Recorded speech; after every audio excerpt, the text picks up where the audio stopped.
watching the leaves falling in. Then it was something like a dream. Oh, so good. Couldn't talk to me. you're sorry. I would say I was like, When you're all alone. When you're not alone. When time moves slow. When you're missing a friend. When the time moves slow. When you get to the end. Still stick with it. Oh yeah. Running away is easy. It's the leading that's hard. Running away is easy. Running away is easy. Hey, what is good? This is your You Filthy Podules podcast. I am your friendly neighbor nerd, Bobo. Hi. Oh wait, no. What am I doing? I'm not a friendly neighbor nerd. I'm your Bold City Beast. No, I Your almost had it. game changer, We almost Bobby had it. Ledger. We And almost had to my left is the Best King looking of gamer in Queens, Jax. the best looking wrestler in the business at this moment, Dashing Cam. When is my moment up? I don't know, bro. Whenever you don't care no more, I don't care. When I don't care. Oh, come on, Loki. Come on. There you go. Hey, then there's our third partner. Yeah, he's Loki. It's our trios team right here. He's just here for the cuteness. Yeah, man. Cute factor. We are back for another episode of You Filthy Casuals. This is our wrestling podcast. I do not know why this thing is going crazy over there. But yeah, shout out to you guys for joining us. So firstly, I'm going to tell Cam something that he because I do the algorithms for YouTube and stuff. We don't get monetized, bro. Oh, we don't? No, because of our intro. And Good. I don't care about that because I don't need YouTube paying me. So if you guys are watching this on YouTube, thank you for joining in. Thank you for chiming in on this. So it is a lovely time on here on YouTube. You will not be getting any ads. That's good. So just watch this straight through. Thank you guys for the watch time, watch hours, and all that good stuff. But yeah, we're here for a wrestling podcast. So let's go ahead and start off with our upcoming stuff. Okay. Let's do it.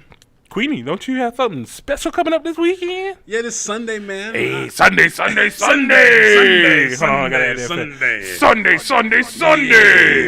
Well, I'll be in Newport Richie for XPW. X is for extreme. Sorry. It is actually. I know. But yeah, they're doing a charity show for called Dear Mama. I'll be there. Yes. And supporting. Yes. I'll be in a match against Corporal Shaft. Mm. Okay. Oh God, that sounds horrible. That sound a little bad. Didn't it? Yeah, but he's going to get this Queen's Right. Oh, Okay. That's what it's called. The only right. The only right. There you go. See, sometimes, The only right is Queen's right. Sometimes you're a good tattoo, bro. I get you that. But yeah, I'll be in Newport Richie. If you're in the area, just come see your Queen, man. Bobby would not be with me, so I will not be with him, unfortunately. He's going to be going solo this weekend. Yeah. I get the singles action. Don't get too excited about it, my nigga. I know. But I also too will be doing something that Saturday. If you guys are out at the Jacksonville area, finally something in Jacksonville, I'm gonna be out at the CC Dub tryouts, open tryouts for there. You guys can definitely see if you can come check me out, or even just pass by the stadium or so. I'll put more information as I get it for you guys down in the description below, or probably just catch me on my social media. Speaking of that, hit me up on Book Bobby Ledger on Instagram and Book Bobby Ledger on Twitter. Have not made a Facebook page. I still haven't made a page for this show. You need to. I should, but I'd be lazy. Maybe you should. But yeah, let's go. On Facebook though. I'm curious. I don't be on Facebook. Yeah, that's true. I don't. Let's go ahead and get into our Kiss It Gang shout outs. Hey, y'all got that move. Y'all got that move. Hit. Y'all got that move. So. Damn, I didn't even upload the pictures. I'm fucking up. So, man, come on. let me even get these pictures real quick for y'all. My bad, bro. How you gonna mess this one up of all people? You're right. I'm so sorry about that. So, let's firstly give a shout out to Mama Queen. Hold on, let me. Where's she at? Where's she at? She coming. She coming. She coming. Where is she at? Where Mama Queen at? First, to give a shout out to Mama Queen for repping the casuals. Hey, repping her baby boy, bouncing baby boy. Hey, Mom. Yeah, Mommy is out here in the Kiss It Gang shirt. Oh, snap, snap, snaps. I'm so bad. I'm so bad. She's right there. Yeah, hold on. All right, Yeah, so man. then as well, one of the homies is also repping Gang, our homie Steve. The word is getting out, man. The word is definitely getting out for the Kiss It Gang. Yeah, man, you guys, thank you so much for your support, all the good stuff or whatever. Like, You of can course. now order the shirts. Oh, on you my can. Facebook page now. You can order the shirts Dash on You our Can. page. Once he gets his stuff out, you can do it there too. What? But on mine's right now, Dash You Can Professional Wrestler. You can order the Kiss It Gang shirts and my Yeah, let me own see, does that have it single up? shirts. Yeah. Kids on there Gang, as yeah. well. This nigga. Yeah, Kids Gang shirts available online under Cam, Dashing Cam or whatever, Professional Wrestler. Yes. That store, that shop is up. You got Kiss It gear over there. Of course, you guys definitely can support us at the shows locally. We'll be having gear. We'll be having masks. We'll be having shirts. We'll have all that good stuff. We'll be in white and in purple apparently because And Loki. and a Loki if I feel like bringing him to a show. You should. Look at him. Yeah, and also as well, like I told you, we're not monetized. So if you want to help support You Feel the Casuals, you can hit up my Patreon, patreon.com/Bobo, patreon.com/BOBBO. That's where you can do the most good and the most help for Underground Media and You Feel the Casuals podcast. We have multiple tiers over there and all that good stuff. We have also bonus episodes of my personal podcast and exclusive episodes of like a show called Kicking It for my Patreon. So yeah, you guys have a lot of stuff over there. I post pictures and all that good stuff. Now that we have all of that out of the way, let's talk some wrestling. All right, let's go ahead and start it off with we're gonna save the deep stuff for last. Okay, that's fine. That's let's go ahead and start it off with rating wars. Okay. So as you know, AEW's been on it. Everything's all out. Everything's all out. They've been kind of like hitting banger after banger. Yeah. And for 2 weeks prior, for like 2 weeks in a row, I think it's the All Out after show and the show afterwards. Or so they were outpacing and beating WWE Raw in the ratings. Can you go just tap, like, I don't know what's happening with that thing. It's really killing me. What? The autofocus on this. But yeah, it's fine.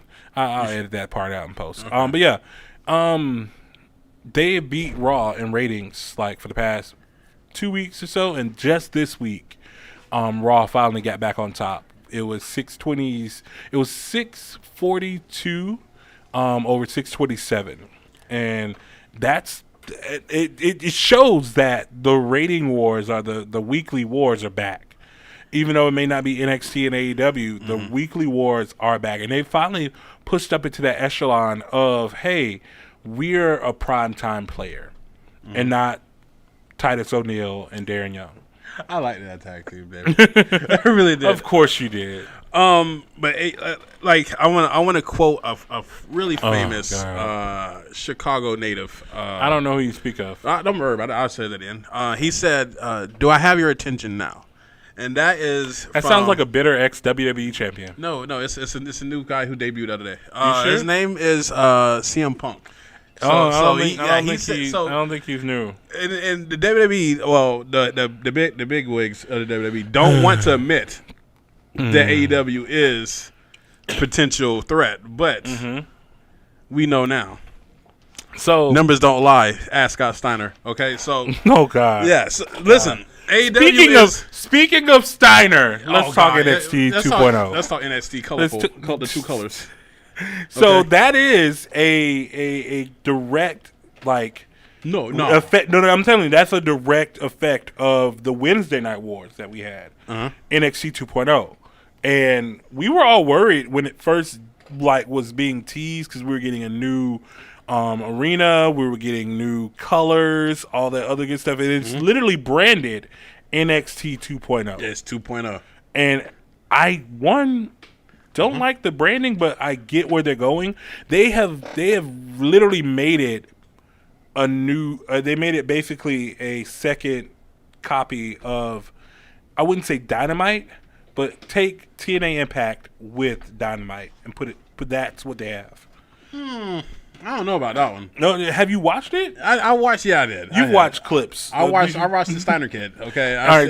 Let's get into him. He started off. I feel like NXT 2.0 is kind of like Ring of Honor right now. No, not even close. I do like the setup. I'm not gonna be close. biased. I like the setup. I like the colors. I like the different direction they're going. Mm-hmm. It feels lively. Mm-hmm. But it before it used to be all dark and gloomy. Now it was black and gold, the black and gold brand. And now it's I more fucked with it hard. It looks like it's lively. It's so they're trying to make it feel as if it's an outdoor show inside. And I've been to the Full Sail Arena. Mm-hmm. Mm-hmm. They can make it look huge, but it's super small. It is. And what they have done with this is two things. They've re-established how to make a indoor show. Mm-hmm. And they've also re-established a new feel to NXT because it doesn't even feel like the old NXT. No, it doesn't. And that's weird to say to me. Why is that? Because as an NXT hardcore fan, someone who's been in Full Sail, someone who's been in the crowd, someone who's been there since I've been there since Finn Balor's first run. I remember that. And even with that, I was still late to the party. Because by by the time Finn Balor was there, by the time Finn Balor had his first run at NXT Championship, there's already been Big E Langston. There's already been Tyler Black or Seth Rollins. Yeah. There's already been Roman Reigns. There's already been Sammy versus Cesaro. There's already been Kevin Owens. There's been so many people. By the time I got actually into the black and gold brand, I was already late to the party. I'm so sorry. And I'm sorry because there was amazing moments. I was there for NXT Brooklyn. I was able to watch, like I said, a couple things. Go back and watch NXT Takeover, the first one. The I forgot what they called it. The one with Sasha and Bailey. Yeah. No, not the one with Sasha and Bailey. That was Brooklyn. Oh, you talking about one with Neville? That was when Cesaro and Sami Zayn first fought. Okay. The opening match was Cesaro versus Sami Zayn, and I forgot what the name. It was Arrival. That's what it was. NXT Arrival. That was before Takeover. It was Arrival. That's before I started watching NXT. Yeah. Too. I started watching NXT when Kevin Owens was on top. Yeah, and like I said again, those were amazing eras. Feels like that. That is more reminiscent of Ring of Honor. That is more reminiscent to Indies. This is something that is kind of like NWA. They went back to the full-on production feel of it, but without the reality show part. It was the production feel plus actual wrestling. So they throw about 20 people at you in every episode. But the main ones that are sticking out right now are actually legacy guys. Braun Breaker. Hey, what's up, Ninja Wolf? Braun Breaker is actually Rick Steiner's son. Yes. Yeah, he's Rick Steiner's son. I think his name was Bronson. Braun Breaker? Because, all right, so it's either Braun Breaker or Bronson Eckensteiner. Yeah. No. No. It's Bronson Reichenstein. It's a very super German name. That was his work name. And once I heard, because at first I was like, why didn't we just call him Steiner? He didn't even call himself Steiner. It's because of Scott. It's because of Scott. It's because of Scott. It's always because of Scott. That's why he can't use it. Okay, so yeah, with him, here's my problem with NXT 2.0. We had to crown a new NXT champion. Why is that? Because Samoa Joe came on social media and was like, "Hey, I am apparently injured. The powers that be told me that I need to relinquish the title, and you guys will find out who's the champion tonight." Hey, thanks for the follow, Did Wolf. So let me get this straight. Mm-hmm. Samoa Joe said this once. What happened on the time period he said this? Didn't somebody come into play for NXT? Again, right now NXT is in a very, very weird place because it's no longer Triple H's baby, no longer Triple H's playground. It's not a Triple H, man. He just we'll talk about that. We'll talk about that. Yeah, it is now under the thumb and rule of Vince McMahon and Kevin Dunn. Oh. And Kevin Dunn was backstage that first episode. I don't believe Vince was back there, but he was on the screens and stuff like that. He was make sure everything went through. I feel like the thing that I do have a problem with are the very generic names in NXT right now, because it's like Braun Breaker, something Vaughn, like William Vaughn or something like that. I feel like those little random characters you fight in the yeah, video yeah. games, These are just man. like It's just- these are just like creative character dudes Yeah. that you're just putting like so. Again, I enjoy all the talent that's there right now because, like, one of our homies, one of the people who used to fight we used to fight him. we went against them. He Couple is times. currently now Malik Blade. Malik Blade is having an amazing opportunity and coming into the new NXT 2.0. And NXT 2.0 is legitimately, they say that they're not doing any other indie stars and people over 30. And Malik Blade fits that type. Like he's an indie darling. He's from the indie scene, but he's not like, oh, this is the high level indie name like Adam Cole or Johnny Gargano was or Tommaso Ciampa. Like they are really out here picking up people in their prime before the grind gets to them, like before their bodies are broken down, before they hit those bumps and shit, bro. I don't know, man. I don't know. That's a smart thing to do. And but again, we talked about it. They want to mold the actual know. wrestler I know. from I know. the ground up. I know, but while doing that, and let's say that they're Let's say. pushing Uh-huh. the veterans out. So that was the thing I was worried about. That's what I'm saying. That's Because not smart to do. when we did do the I think it was like a 6-man or something like that. I think it was like. All right, so let me just count the people off. Tommaso Ciampa, LA Knight, and we had Pete Dunne in it, and we had Kyle O'Reilly. It was a fatal 4-way. Mm-hmm.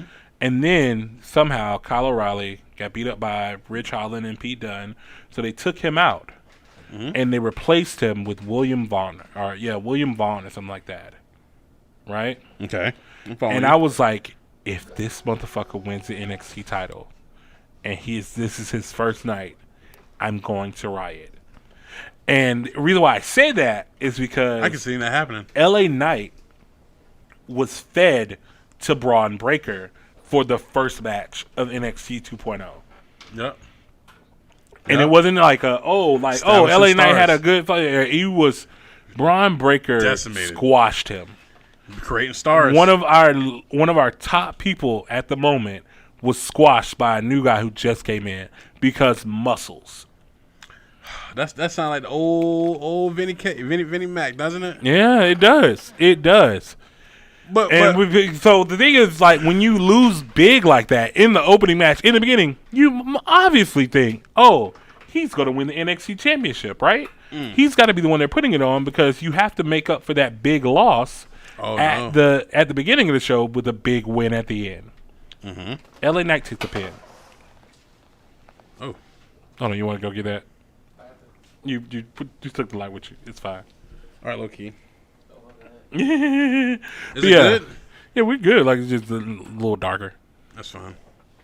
That's fine. Yeah, but yeah, LA Knight took the pin for that match, and that hurt.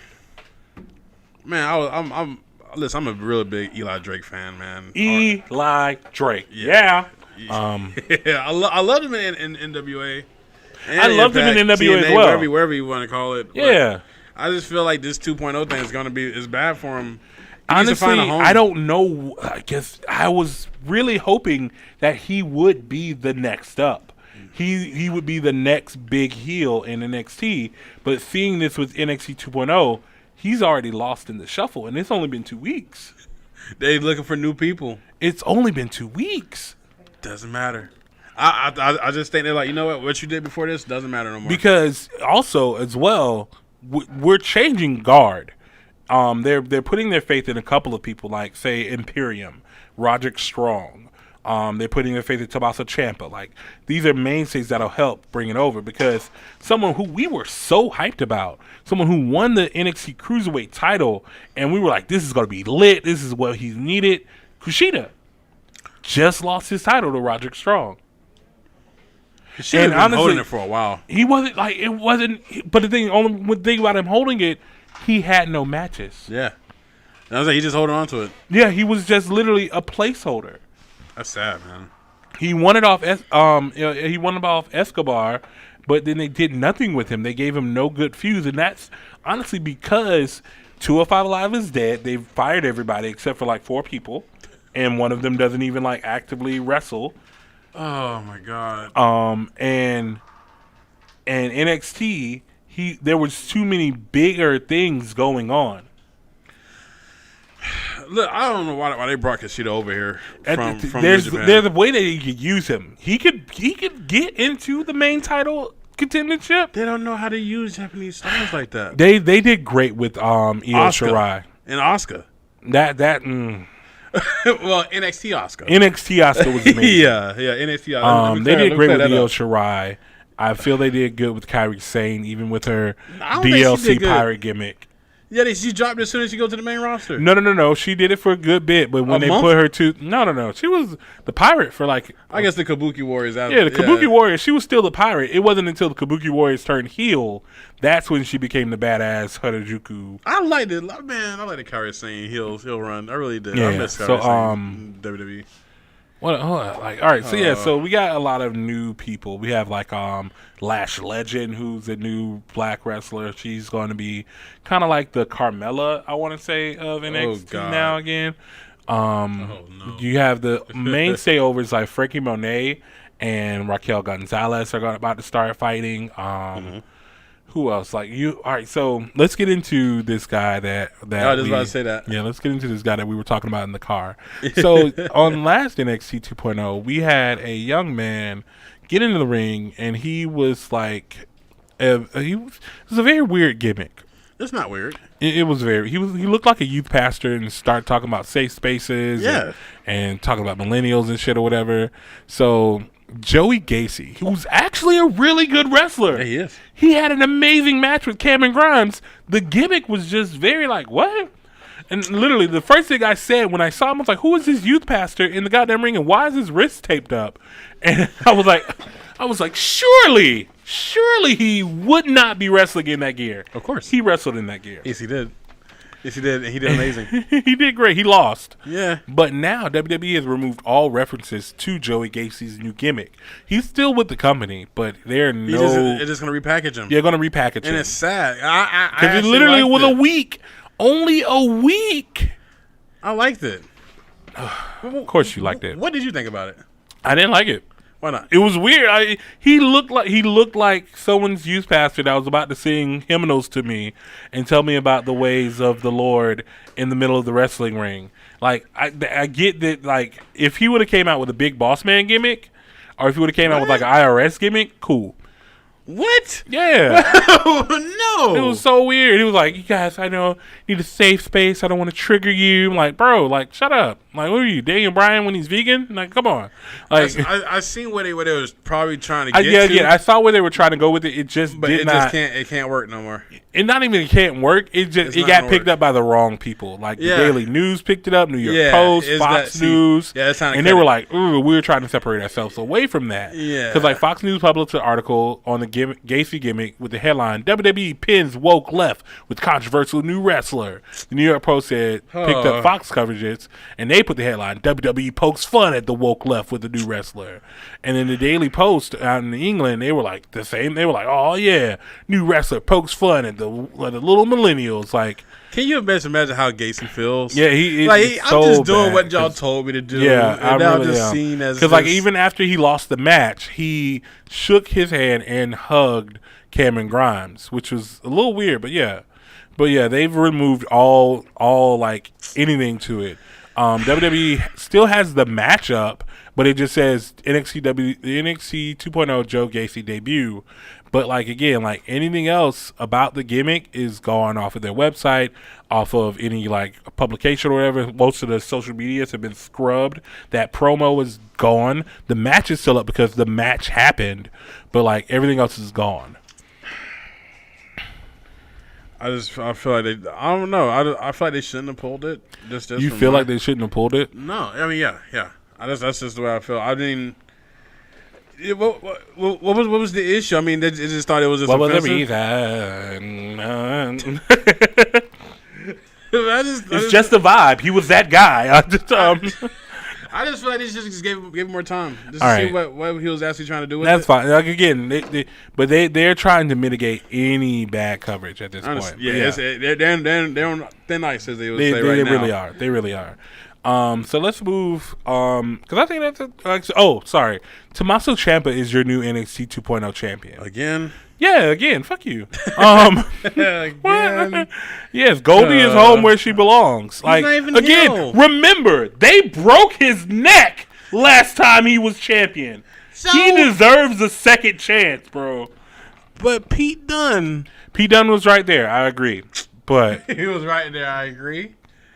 Pete Dunne was right there. He's the best. Hey, I will say, underneath the new lighting, Pete Dunne looks a lot less orange. The spray tan's awesome. Yeah, it's either that or he's actually been hitting the beach in Florida. I don't know. Probably. Hopefully. It's been hot. All right, so Tommaso Ciampa won that fatal 4-way. That was a very good moment, and he's gonna. I think he's gonna be like that old head leading the charge because Samoa Joe's not there. You don't know that. You don't know that. Where is he then? Home, nigga. Are you sure? I don't, because I think he's in the back.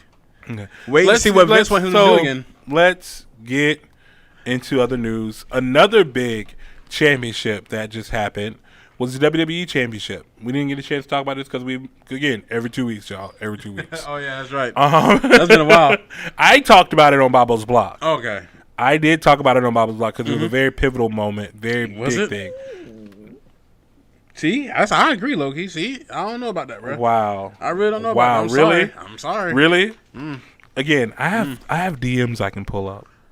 Oh I have goodness. DMs I can pull up. Why with are him you keep talking about these DMs? Because you try to. Where you going, my nigga? He's mad. I feel I'm about to do the same thing. So I feel the same way. funny story. You know who my dog doesn't like? What, wrestler wise? Yeah. Roman Reigns. No. Bobby Lashley. No. The Miz. No. Who? Becky Lynch. Good. What did you say? Yes. Good. Like this is a running thing with my dog. Like legitimate. This is no joke. Anytime I was watching wrestling at home and he would be in the room with me, anytime Becky Lynch would come on, that nigga would leave the room. I don't know what he has against her. It's the gimmick. He was just like, I'm not dealing with this. It's the man. No, I don't accept this. But back to what we were talking about. So, on 2 Monday nights ago, or 3 at this point, shit. It's been a minute. Yeah, it's been a minute. Yeah. But a few Monday nights ago, Big E Langston actually cashed in his WWE Money in the Bank suitcase and beat Bobby Lashley to become the new WWE champion. Tragic world. What? Tragic? Tragic world we live in right now. Well, all right. Listen, tell me your grievances with this. Because Bobby was on a roll. He was. And not here's Bobby the thing. Lesnar. I'm talking about Bobby the thing. Lashley. He's still on a roll. So No. I'll let you get your little gripes out, and I'll tell you how you're wrong. Continue.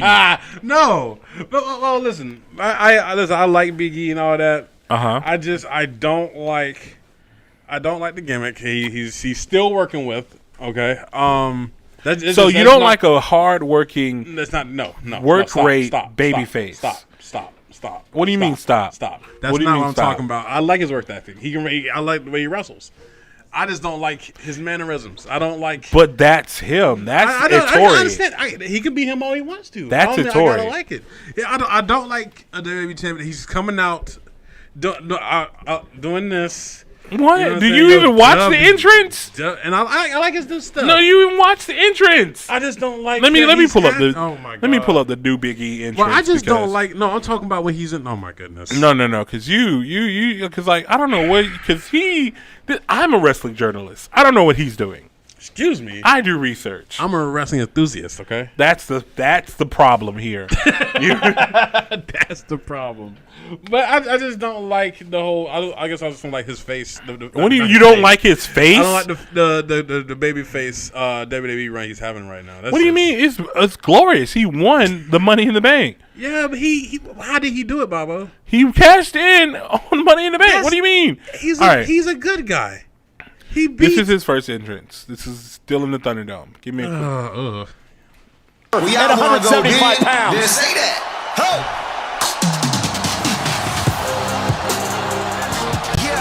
Yes, from Tampa, Florida, weighing in at 285 pounds, Big E! We haven't seen that in a while. Big E calling back here tonight. The Intercontinental Championship, the first major championship he won here in WWE. Big You were like, I don't like the gyrating hips and He still does it in the ring. That's again. He still does. He does the swim thing. This is from the 17th. This is from the 17th. He edition. still This is does first it. entrance as the WWE champion. This is from. I got somebody. I can't say I got my glasses. Wait, Madison Square. Why you have these You know what I shades? You have saw your glasses. So in he Brock put on shades. He's Lesnar's like, the eyes? light hurts my eyes. We His out glasses here. are here, but now he's blind. He's blind now. All right, so this is his entrance with the. That's what I don't like. Him running backwards? logo. You don't like the logo? I don't like the logo. That's stupid. I'm a graphic That's designer. stupid. damn it. It's literally his silhouette with What words is in this it. doing, Bobby? His silhouette's doing like this or whatever. That's Exactly. fine. That's not a Look at this. champion. Look at this Now champion. Roman Reigns is a champion. Oh, remember this nigga didn't want to admit that he acknowledged. No, I ain't acknowledging anything. I just like the way he carries himself. Yeah, look at this. Look at this baby face. Look at this. Look at this baby face. Exactly. I love it. Champion. That's our fucking champion. Yes, this is our king. That's your king. This is our king. That's your king, sir. The culmination of over a decade of hard work. It's the greatest. It's the greatest. Honestly, I would get rid of it. Why? I know that's his you're the new one thing. who's like, I want a trench coat. I want a trench coat. I never said I wanted a trench coat. Yeah, this nigga was But like, listen. In a good comparison, I like the way Roman Reigns is holding the title to the way not Bobby Jesus, Big E's holding the title. It's just I just feel like Roman is a little bit more serious. You know what I'm saying? Which he is. And here's the thing. Which he is. Big E is serious when he needs to be because again, it's all about duality with Big E. Like he can go big and he can go serious whenever he wants to. No, I like the Big E when he first debuted into the main roster. I like him back then. Back with Dolph Ziggler and AJ Lee. So hilariously, Mm-hmm. he was actually in the craziest stable that you probably would never have believed in. There was a time. I know what you're about to say. Which one? Which I know what stable? you're about to say. Which stable? Is it with the guy from Chicago, Illinois? Yeah, it was him, Yes, CM Punk, Yep. and John Cena in a stable to take down the Shield. Yes. And that stable was literally just to boost up Big E. Was it? It was. CM Punk talked about it last on an interview or so. He was like, that was the last At that time what was Big E doing? He was the Intercontinental Champion. he was the still? Intercontinental Champion, Okay. just split off with Dolph Ziggler. Okay. Yeah, Yes, yeah. that little brief Yeah. main event TV show, not placement. Main event TV show placement he was in for a while. Yeah. But yeah, he they were using that to try and boost him up. But again, that's been something that's been in the works for a minute or whatever. But yeah, like that was the craziest thing I learned about Big E this past week. And I totally forgot that stable was a thing. Remember, How many matches they had? Well, they had one, right? It was a couple of matches with the Shield. They did house shows and stuff with the Shield. Okay. Yeah, they it was like Team Cena versus the Shield or whatever. It was very funny. But I mean, first of all, congratulations to Big E. Thank I don't you. want to There take you that. go. I don't want to take that away from There him. we go. Congratulations to Big E. He does Congratulations deserve it. indeed to Big E. Yeah, he I give him that. deserves this. Yes. And now It's time for Xavier. to Xavier next, you cowards. Up, down, down. Pow. No, but I can see Xavier. I want to see Xavier do it as a heel. You just like heels. Like No. what is? No, you just like heels. Is there any baby face that you could point to that you enjoy? I actually enjoy. and you can't say Bryan Danielson. Hangman Adam Page. If you want to say WWE, Yeah, let's do WWE. Hangman Adam Page. I can't think of what. WWE face. Cesaro. I liked him in SmackDown when you forced me to go to SmackDown when it came here. Again, I didn't force him to go to SmackDown. I have the DMs. Finn Balor. Finn Balor's good. Finn Balor is lovely. I don't like the Demon, but I like Finn Balor. This nigga. All right, but yeah, so that happened, and that also ties back into our ratings war thing. because this what I'm showing you here is what BAW in Arthur Ashe Stadium with Kenny Omega versus Bryan Danielson. This episode. What was that? What was the main event? The main event was a triple threat between Bobby Lashley, Roman Reigns, and Big E. Yes. Big old meaty men slapping meat. That's what Big E always wanted. It's all Big E wants. He needs to get Goldberg. That's what he always wanted. So here's the thing. That's what Goldberg still has a chance to come back at Crown Jewel in Saudi Arabia because that was the original plan. Yeah. I will say that Big E winning the title was a Hail Mary. And if they still played through the plans, he's going to fight Bobby Lashley at Extreme Rules. And then the next one is Saudi Arabia. Shit. And we probably may get. Yeah, you said it. I said it. You said it match words. You said it match words. And they're planning that for that pay-per-view afterwards. Question. What? What's the next pay-per-view coming up? Crown Jewel. No, the one before that. Oh, Extreme Rules this Sunday. Go watch it on Peacock. Yeah. Can you name one Extreme match they have? So the Extreme match that they have is Alexa Bliss versus Charlotte Flair in a doll versus doll match. I don't know, nigga. Extreme Rules is just the name. There's no fucking hardcore. There's no hardcore matches. It's just a name. Yeah. Why they just don't do? You know what they're gonna do? You know what they're gonna do? What? An exploding death ring match. You want to go back to that? Yeah, they're gonna do that. That was perfect. That finale, that countdown of the clock. Oh yeah. You're gonna have a pay-per-view called Extreme Rules with no Extreme in it. Yeah, it's just like I feel what they're leading up to for Big E versus Bobby is a steel chair match. Because Bobby Lashley has. How they gonna do it? They gotta set it up on Sunday. Yeah, they set it up on Monday. Bobby Lashley lucky brutalized him in the chair. It's this Sunday. They set it up last Monday. Like they set up the Monday with the triple threat. Bobby Lashley brutalized Big E with a chair. And again, to start off the show, it was a 6-man of the New Day versus the Bloodline. Yeah. Bobby Lashley came through and decimated everybody. Mm-hmm. And again, that set up the triple threat at the end. Like Big E ain't playing no games or whatever now. Like so he wants blood. Nah, he wants pancakes. Again, this is by somebody who doesn't watch the product. This is by somebody who only his logo watch. Is literally this. Yeah, that's fine. Put this as your thumbnail, guys. What's your logo? Your logo is a random Frieza with a crown on his head inside of a Q. Yeah, but Loki, don't do it. Don't do it. I got him. How dare you? Really? How dare you call my logo out? And it's not free. It's me. It's Frieza. It's me. It's Frieza. You stop it, Loki. Don't do it. My dog is following my business partner around right now. Loki, come here. See, I got it. Don't worry about it. My dog is waiting for food to drop on the floor. That food do smell good. It smells like pizza. Yeah, it's not pizza. I know it's not. The steak smells Yeah. like pizza. Right? I haven't had steak smell like pizza. I haven't had real food in a long time. That's on you. It sucks. It really does. That's on you. But yeah. What else? Biggie, no. I loved it. I fucking loved it. That's fine. I enjoyed it. You know what the sad thing about this? What? When you said Alexa Bliss versus Charlotte in a doll versus doll match, that was a joke. See it. I actually kind of believed that. I was like, I can see that happening. So yeah, so we have Alexa versus Charlotte. We have Big E versus Bobby. Roman versus the Demon. What else is set up for Extreme Rules? Does Shinsuke have a match? Shinsuke is going to be taking on Apollo Crews for the Intercontinental title. Damian Priest will be taking on for the U.S. title. Oh, I'll watch a little bit. The women's tag team titles are up in the air because we got new women's tag team champs on that same show. It's Rhea Ripley and Nikki, almost a superhero. Ash. Just call her Ash. Why? That's an acronym. That's her name. It when I have a list, so it sounds like I'm saying Nikki Ass. Okay. So Nikki almost a superhero. It's Nikki's ass. Shut up. Nikki ASH. There you go.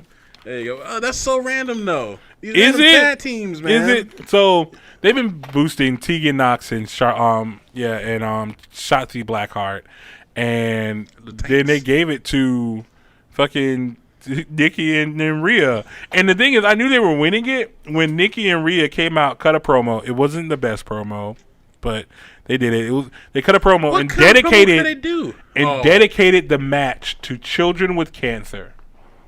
I was like, fuck, Tamina No. and Natalia are losing. I was like, you can't dedicate a match to children with cancer And lose? And then lose. It's like they have This to is win. given. It was. It was. No, they set it up like that. They set it up like that. I need to give you that sound, that stream deck, bro. I need some sounds for this one. a little sour boy. I don't like it. I don't like it. No. But yeah, like it was. Yeah, God. they set up Tamina though. I'm sorry. Shout out to my boo Tamina. Nobody's meaner than Tamina. Nobody's Mina than Tamina. I had a big crush on Tamina. Also, yeah, Nia Jax is out now with a injury due to her Is attack she? by Shayna Baszler. Is she out for real? I hope not. Is Samoa Joe out for real? I hope not. What is going on? I don't know. a lot of these people are just taking breaks. All right, so yeah, that's the thing that's happening. Can we talk about? No. No. What were you about to say? The first 5-star match of somebody's career, which is the American Dragon. No, shut the fuck up. No, no. Brain down. Not talking about that yet. We're still in WWE. Oh, God, Wow, that fuck you too, bro. All right, so I sent you a few things, so I'm gonna try and pull up stuff I sent you and stuff that I have on my what's called on my bookmarks, because like we're gonna get into Grand Slam, of course. Got to talk about Grand Slam, and we got to talk about a few other things.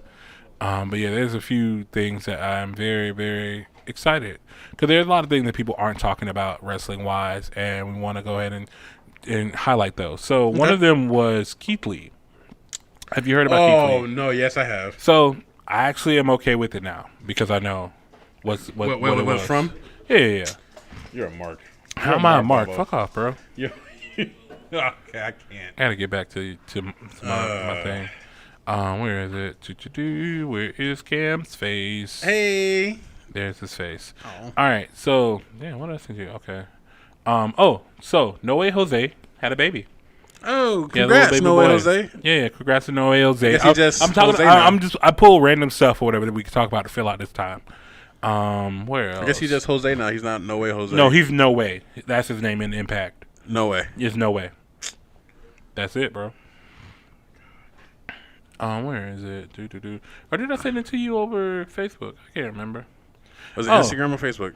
I'm looking on Instagram and I ain't seeing it, so it's probably on Facebook. But yeah, Keith Lee has a new nickname. Remember when we were talking about Keith Lee in the dark match and they're probably turning him heel and all that stuff and thing? Yeah. So they've added a new nickname to him, and that nickname is Bearcat.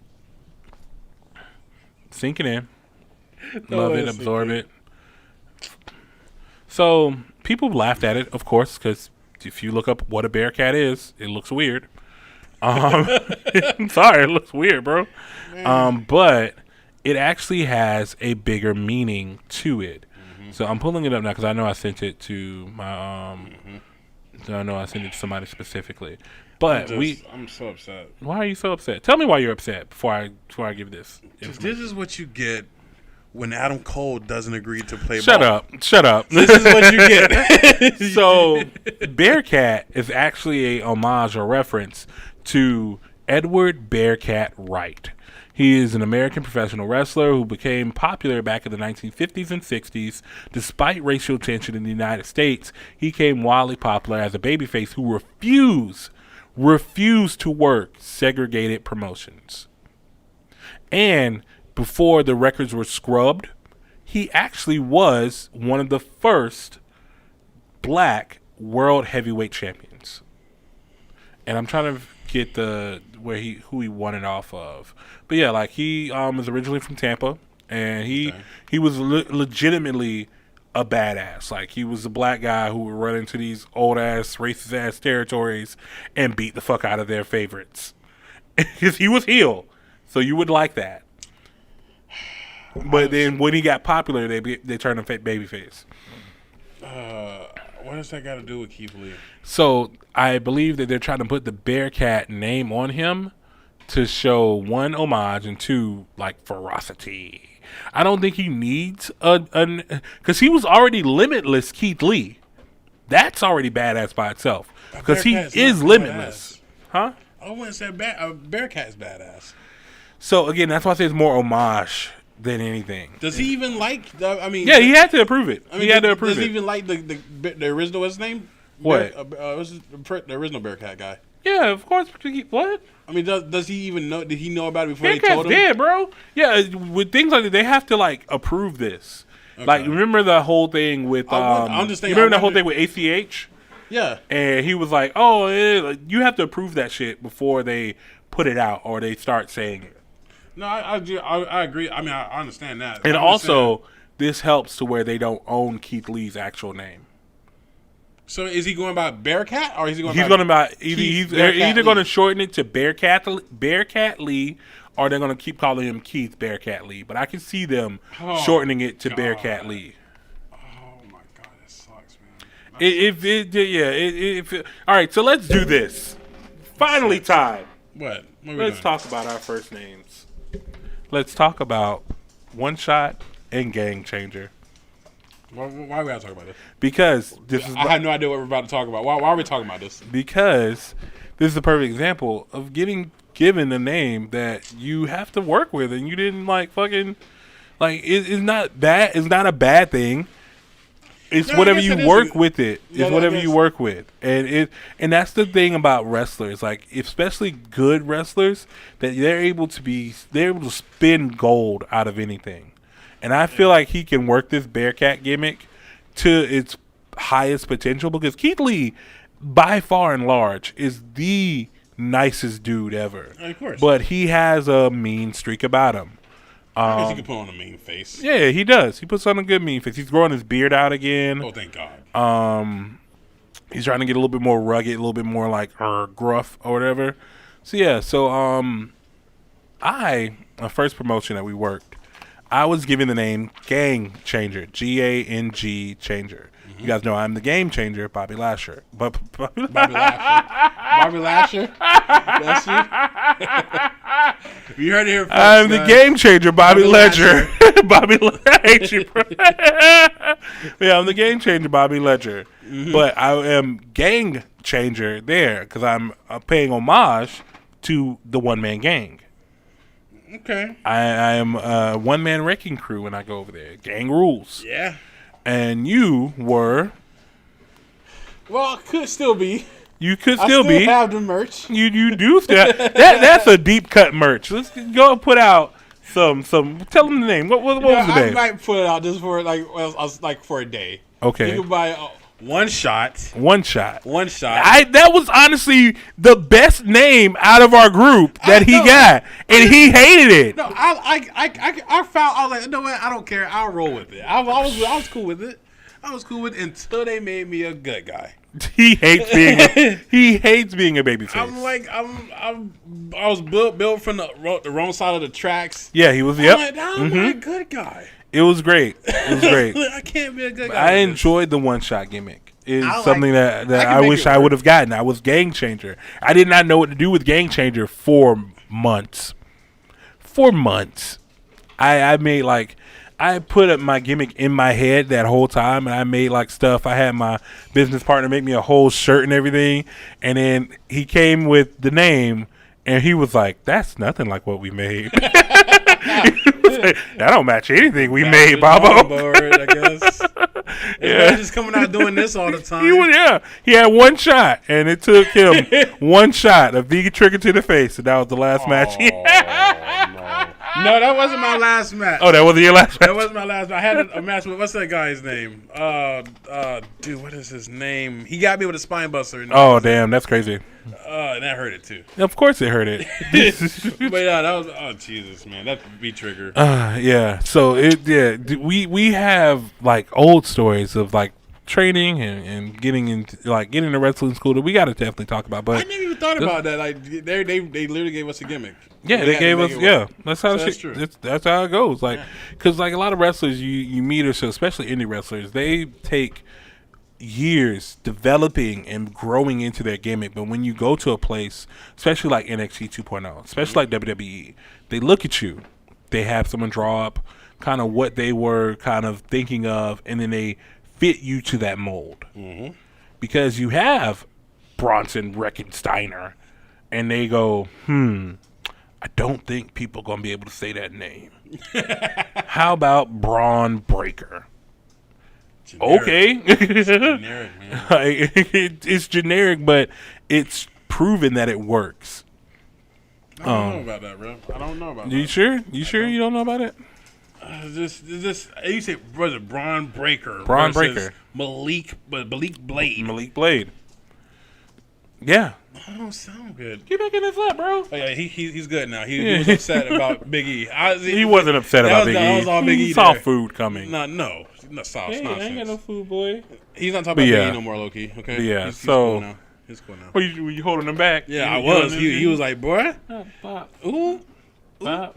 He's a good boy. So, sad face. I Loki always used to train with me or whatever when I was at home. He would take super kicks, and he would take RKOs for me.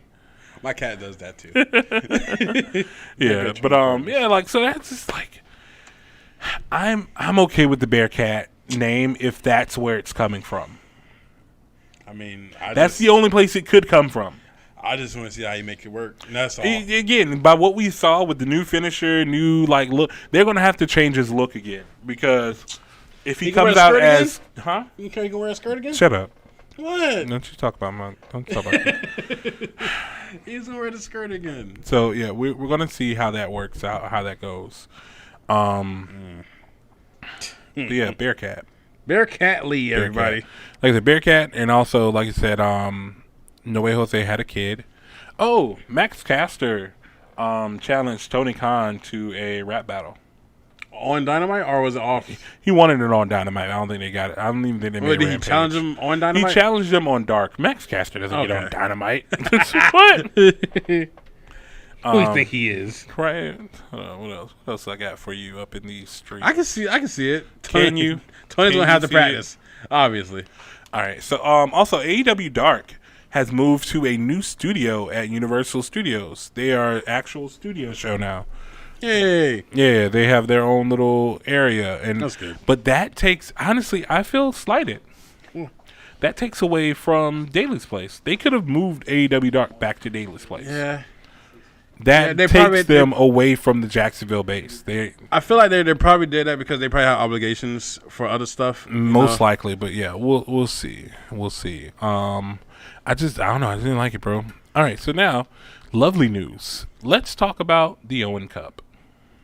Okay, let's talk about it. I'm excited because, all right, so firstly, here and now, we're not, no matter how much we bicker and argue, we don't like to see when people argue AEW over WWE, especially when it comes to things that are supposed to be positive. So AEW has announced they're going to be in conjunction with the Owen Hart Foundation for a new tournament called the Owen Hart Cup. And the winner of that tournament will win a cup called the Owen.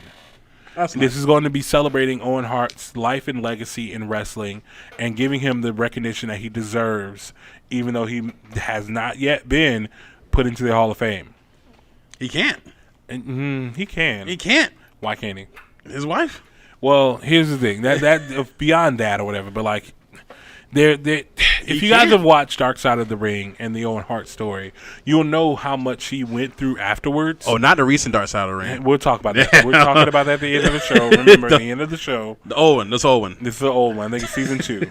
I think it's season 2 or whatever. But yeah.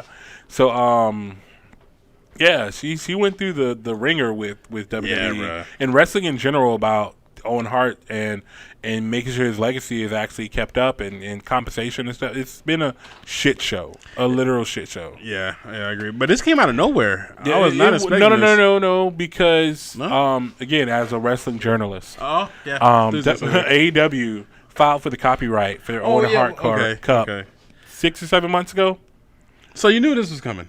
Though here's the thing, we knew they were filing for the right to have something named after Owen Hart, and we knew that we were filing for like certain things or whatever, but it didn't specifically say Owen Hart Cup, Owen Hart Tournament. It just said they had an Owen Hart copyright or trademark in the works.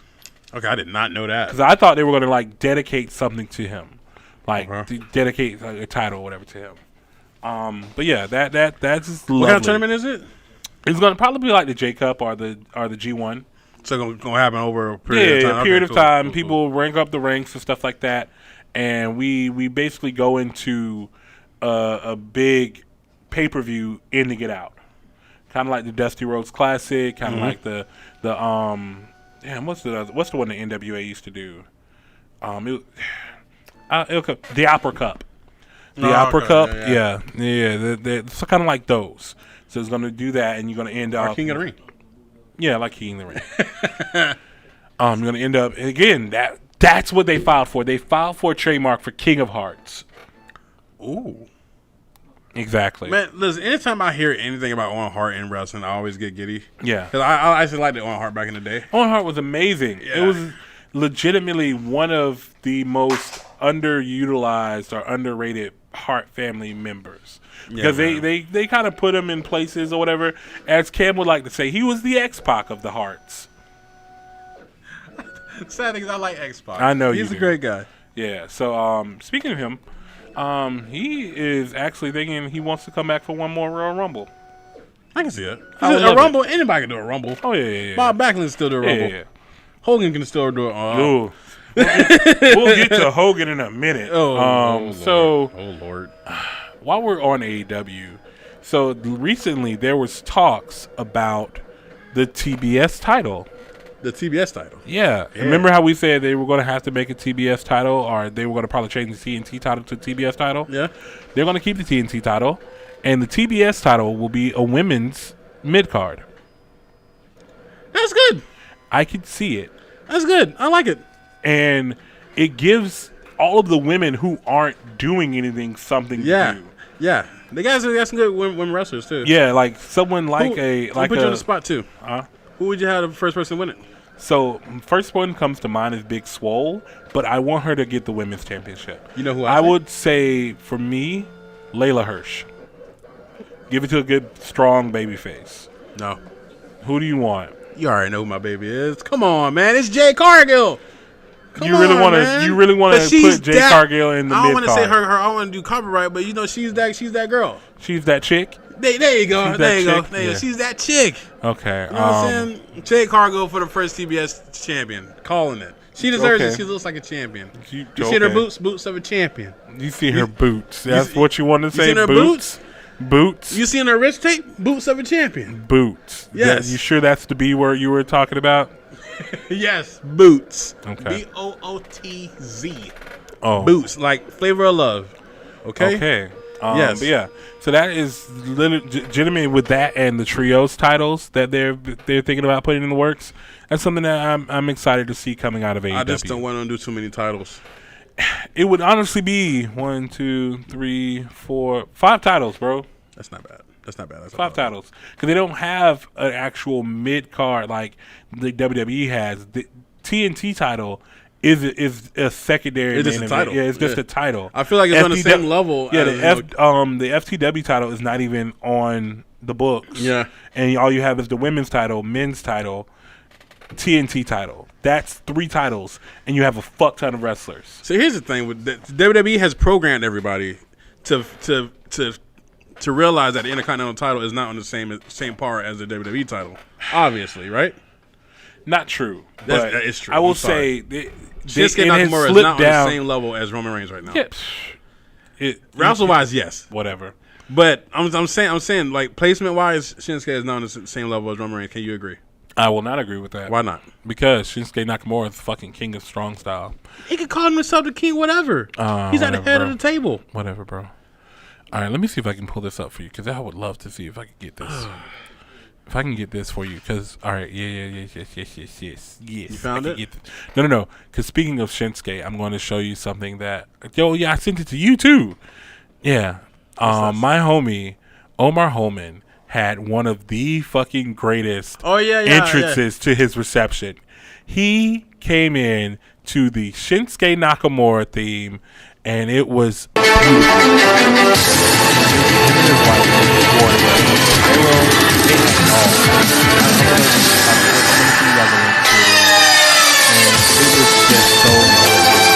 did the Shinsuke dip. How? Watch. I didn't see it that far into it. Yeah. Ooh, Where's he gonna do it? He gonna do it? Oh Lord. Yeah, they're leading him out, leading his wife out, and gave him a kiss. Oh, So I he said, did the whole fight dance that Shinsuke does. the announcer was like, "Oh, this is epic." Yeah, look at me, Omar. Look at him, Omar. All right, He's waiting for his moment. Yeah. All right.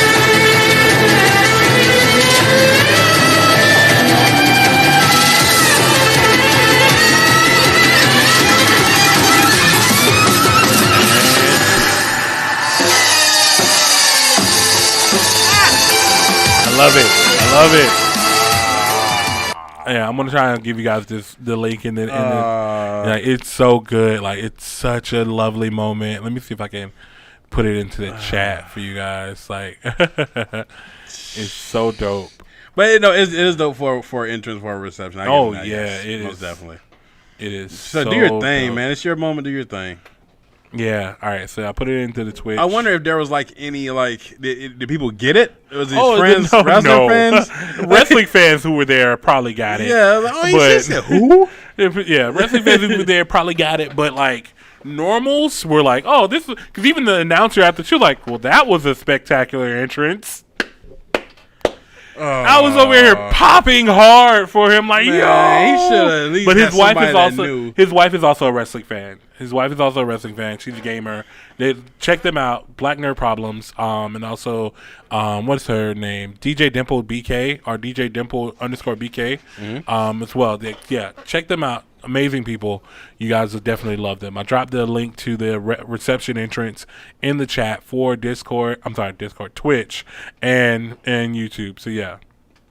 But yeah, that was like a moment, bro. I fucking love that. I probably would have did the Brood, but I get just it. this thing. If you put a drop of blood on her dress, Tay will kill you. Yes, you will. Yes, Tay you will. would murder you. Yes, you will. All right. Okay. What else? What else we got? Like I said, Bearcat. shut up. I hate you. Bearcat. Where we at? All right. We have a Loki. We do have a Loki. Oh, something no one else is talking about. What's that? The New Japan stable, the United Empire, Oh. added 2 more members to their roster. Will Ospreay is on a fucking roll over there in New Japan. he is. Nobody is fucking talking about it. So, yeah. So, along with Jeff Cobb and a couple of other people or so, Kyle Fletcher and who else? Kyle Fletcher and Mark Davis of Aussie Open joined the United Empire. And this picture alone that they have at the last New Japan show is fucking proof of it all. Oh. Shout out to Will Ospreay. He's been doing Shout out his to thing. Will fucking Ospreay. Ever since he got there, he's been doing his thing. And and honestly, I am very happy that he's like able to still do what he loves. Yeah. Because there was a point in time where he was like, "Hey, I may have to retire, guys." But yeah, they Aussie Open, they when it helped showed up before turning on him and fucking siding with Will Ospreay and joining United Empire. Like, it's just so epic, so lovely. Isn't Jeff Cobb still part of the? Yeah, Jeff Cobb is United Empire. No, isn't he in the Inner Circle? No. Was Why he- would Jeff Cobb be in the Inner Circle? He wasn't. He was. Why would he be in like the Inner Circle, jerk? Jesus. It Like, is. I was- It is Jericho. It was Jeff. But he Is- brought Jeff is- Cobb as a member of the Inner Circle. But you thinking of Mike Tyson, bro? Not all. What? Not all black people and Samoans look alike. You ain't for me to look bad right now. Wow. Speaking of Jericho, there is something that I do remember from that as well. Hold on, let me see, because I know. Where Did you see is what he posted recently? Whom? Jericho. This? Was it? No, not that. But No. no talk about that. Yes. Jericho's child stole his face. Yeah, he did. I'm going to put a picture up. I'm going to see if I can fucking put this picture up, because, my God, Jericho's child stole Is he into his wrestling face. at all? I don't think No. he is. Like he plays like baseball. No, he's not doesn't into he? wrestling. Yeah, he's a sport. He plays sports, whatever, but he's not. Like, this nigga stole Jericho's He looks face. like Lionheart. I kid you not, he looks like Lionheart. Like, I'm trying to get this picture, y'all. Like, I really am. Remember Jericho in 96? Right? 97? Like, There you go. Jesus Christ. Like, That's his son. and they're drinking a beer together. Oh, he's 21 now? He's 18. It's probably just a promotional shot. Okay. Like a little shot or whatever. But yeah.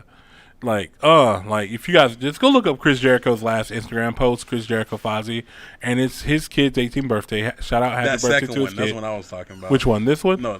This one? Yeah. Okay, so now here's what he's talking about. All right. Look what he said. So I'm gonna read this off. Saturday, September 23rd, 2000. This was a WWF show, Madison Square Garden, New York. Main event: 6-man tag team match. The Rock, Undertaker, Triple H versus Kane, Kurt Angle, Chris Benoit. All right. Rikishi and Chris Jericho versus Eddie Guerrero and X-Pac. Hey, X-Pac. I bet you took the pin. Shut up. And they were the champions at that time. Chris Jericho and Rikishi were the champions. Yeah, that's hilarious. Edge and Christian versus the Dudley Boys. And Classic. Yeah. Al Snow for the European Championship versus Perry Saturn. Fucking miss Perry Saturn. Yeah. The Hardy Boys and Lita versus TNA and Trish Stratus. Oh my God, you remember TNA? I love TNA. I like Test. I actually like the Test. Test. But that caption that he put, bro. All right, I'm gonna read it in a second. Yeah. The Acolytes versus Bull Buchanan and the Godfather. Dude, I remember this back in the day, Jerry the King Lawler and the Cat. Damn, the Cat was still in WWF roster. We actually did a show with the Cat. What was that? At Christmas? The Halloween? No, Christmas show. The Christmas show. The hardcore Christmas show. It was the Cat, Haku, and Glacier was there. Oh, yeah. Oh, that was, oh my God. What was that, last year? 2 years ago. 2 years ago. Yeah, Jeez. Yeah. Taz and Ivory. Mm-hmm. Yeah, there was the Jerry the King Lawler and the Cat versus Taz and Ivory. Yeah. Steve Blackman versus Gangrel. Shout out to Gangrel. We got to chill and meet with Gangrel in our last LCC Dub show. Definitely go check that link out in the description below. But yeah, he's a great guy. Too Cool versus Lowdown. Midian versus Steve William Regal. Midian versus Steven Regal. All right, here's the caption. Wow, look at this WWE card from the Garden 21 years ago. Crazy to think I'm on an even bigger AEW wrestling card in front of an even bigger NYC crowd at Arthur Ashe Stadium tonight on AEW Rampage. Listen, I love AEW, but he's talking out his ass. Yeah, he really is. Like, come on, Jerry. I get, but technically, it is a bigger audience because Arthur Ashe Stadium is bigger than the Garden. Okay. But the caliber of what's happening on Rampage does not compare to this show. No. That's what even with fucking Too Cool versus Lowdown and goddamn Midian versus Stephen William Regal. Oh, let's see that match. Get out. Midian versus Regal? Yeah. They don't even have a fucking for goddamn Midian. It's just Midian, 304 pounds. I hate it. I hate it all. Was that naked Midian at the time? Was that probably when he was naked? Yeah, probably. Yeah, that was 2000. That was like Midian. But yeah, like, and here's the thing that I hate the wars right now because with everything going on, why can't we just enjoy wrestling? Because people love controversy. We just enjoy, like, I may talk shit, but I enjoy every little bit of wrestling that we're getting right now. As a wrestling fan my whole life, I definitely enjoy all of the dope wrestling things that are happening, the forbidden door that has been opened, the craziness that is ensuing on everybody's timeline. I like the debuts, I like the departures, I like the people giving respect to their former companies. I like everything about what's happening in wrestling right now. No, the thing is they can't do that in WWE though. Everything you said, no, people can't give respect to their old companies. They can and have. People can't be like, oh yeah, I love MLW back 5 years ago. So here's the thing. You know what I'm saying? When I wrestled Nick Gage. So WWE has bought or purchased a lot of fucking footage. They can give homage to they've done Ring of Honor. They've done footage of Ring of Honor. That's it. TNA. They've done footage of Evolve. They've done footage of a lot of the promotions that they have acquired. Mm-hmm. And they acquired their libraries. Mm-hmm. So again, it's not like they just don't talk about it. Why do we have to do that? Because it's TV. Look, Daniel Bryan literally said thank you to WWE after his on a post in a random in an article written by a third party. Okay. It wasn't like he was on AEW Can Dynamite. Seth Rollins do that? Can Seth Rollins do that right now? Yeah, he could go into an He can article. go, He could go into a like, podcast. I love working with. Yeah, I loved I Ring love of working Honor. with Mud Show They Wrestling do that from all Utah. the time. When? They do that all the time. Pull it up. This Pull nigga. it up. Okay, then. Thank you. You Thank literally you. was- Seth Rollins cannot post about any Mud Show Yes, he Wrestling can. thing Let he me- did let me go. in 15 years ago. He cannot talk about it. Let me. They have a leash on their necks, Baba. They don't have a leash on. Again, like I said, Bobby Lashley, listen. I fucking hate you. I will make a shirt with that on, and I will wear it this Sunday. Because again, like I said, they are able to make Who? A picture with Luke Harper? no, they're able to make references to older things. Yeah, like again, like I said, they have the freedom to talk about it. Like I said, if they're No, on they don't. third party sites, if they're on third party, because again, Daniel Bryan wasn't on AEW television. He wasn't using his AEW branded fucking Instagram or whatever. He's able to speak that because he was on a third party. They go on podcasts all the time. They go on articles podcast and is stuff like that. different. And Podcast then is why different. would you say that I'm this just thank saying, you letter to listen, WWE is different? I'm going off what I said again. Again, this Brian is the shit that I'm talking Danielson literally about posted the a unnecessary driving of a No, divide no, listen, in I the know- narrative no, no, that no, people no, are trying no, to no, push. no. Yeah, no. I like. There's some things in WWE I actually do like. Okay, I'm not part of this little war thing you got going on. I don't know what you got going on. Oh, okay. But It's Brian not a little war Danielson thing I got literally going just on. posted a picture of him when he won both the titles at WrestleMania, and he said thank you to WWE. Yeah, he wrote You a love cannot letter to do that. WWE. You cannot do that in WWE. Yeah, I don't. cannot post a picture I of you don't holding believe her- you on that one because Okay. again, I've seen Okay. where they have been on third party platform, and that's the reason why there was a crackdown on third party platforms. Yes, but again, they can talk about whatever they want to talk about as long as they got the permission, like you said earlier, you can talk about it, sure. But you just can't come out and just say, "Hey, I work for Los Angeles Wrestling Show 10, 15 Have years you ago." watched? Have you ever watched Storytime? Yes. All right, so in They're doing Storytime, WWE yeah, Network, WWE Storytime. Yeah. Where do they talk about when they're talking about their past stories? They don't. First of all, they don't mention. I remember AJ Styles one. He did. You can't mention it. He does. You He know does. what he's talking about, but you He just does can't. mention. He said I wrestle for this other company, and I'm like, well, just say TNA. Why can't you just say TNA? Well, I can't. Well, you can't say it. Bro, sit down. He left me. Yeah. That's fine. Oh, he don't like TNA. You don't like TNA? No. Okay. Come on, I turn got around, you. bro. Don't put your ass in the You're camera. not a Rich Swan guy, huh? That's okay. All right, but yeah, like again, it's just this weird narrative that people like you push that WWE is some like I get the frustrations that some former workers have, but there's been one thing that I do enjoy about this new batch of people who have been coming over, or as TNA used to say, crossing the line. They aren't sitting there and saying, "Oh, WWE was shit. I fucking hated it there. It was a prison." Like that's done. That's Punk said that. Again, that was Punk. Punk started was this in a whole different. thing. No, Punk didn't start this whole Punk thing. started it all. It started all with the Punk is not Soldier Boy. That's he what. is. Punk is He's not Soldier Boy. You sure? I'm positive. Yeah, you seen him in the same room. Shut up. But yeah, But I just feel like Punk really kind. I don't say he started the whole thing, but I really think he put a light to it. Okay. To this whole indie thing. But yeah, so again, just enjoy wrestling and don't try to shit on it for other people. Don't there be are like people Cam. with this Owen Hart. Don't talk about me. People with this Owen Hart cup. They basically have been trying to make this a divide between WWE and AEW. That WWE never did the right thing. Like, there's more to that story. I understand. But don't try to make this wonderful thing into something that you use as fuel for your ratings wars. Yeah, no, I get you. I seen it all like on posts. They were saying like maybe she did it for money and all that. I hate seeing that. I just hate seeing that. Again someone finally Freaking someone Owen Hart has came to a her with tournament, the right like actual perspective of paying homage to her husband in the way that she agreed with, and that's it. It's not about That's all money. she It's wanted. not about because they're not like, oh, this is a fucking tax write-off for the foundation. Like, no. This is them in partnership with the foundation, trying to just give awareness and like love and appreciation to one of the greatest wrestlers that have ever laced up. Owen 316 says I just broke your neck. That's a classic. Yes. Okay. So All right.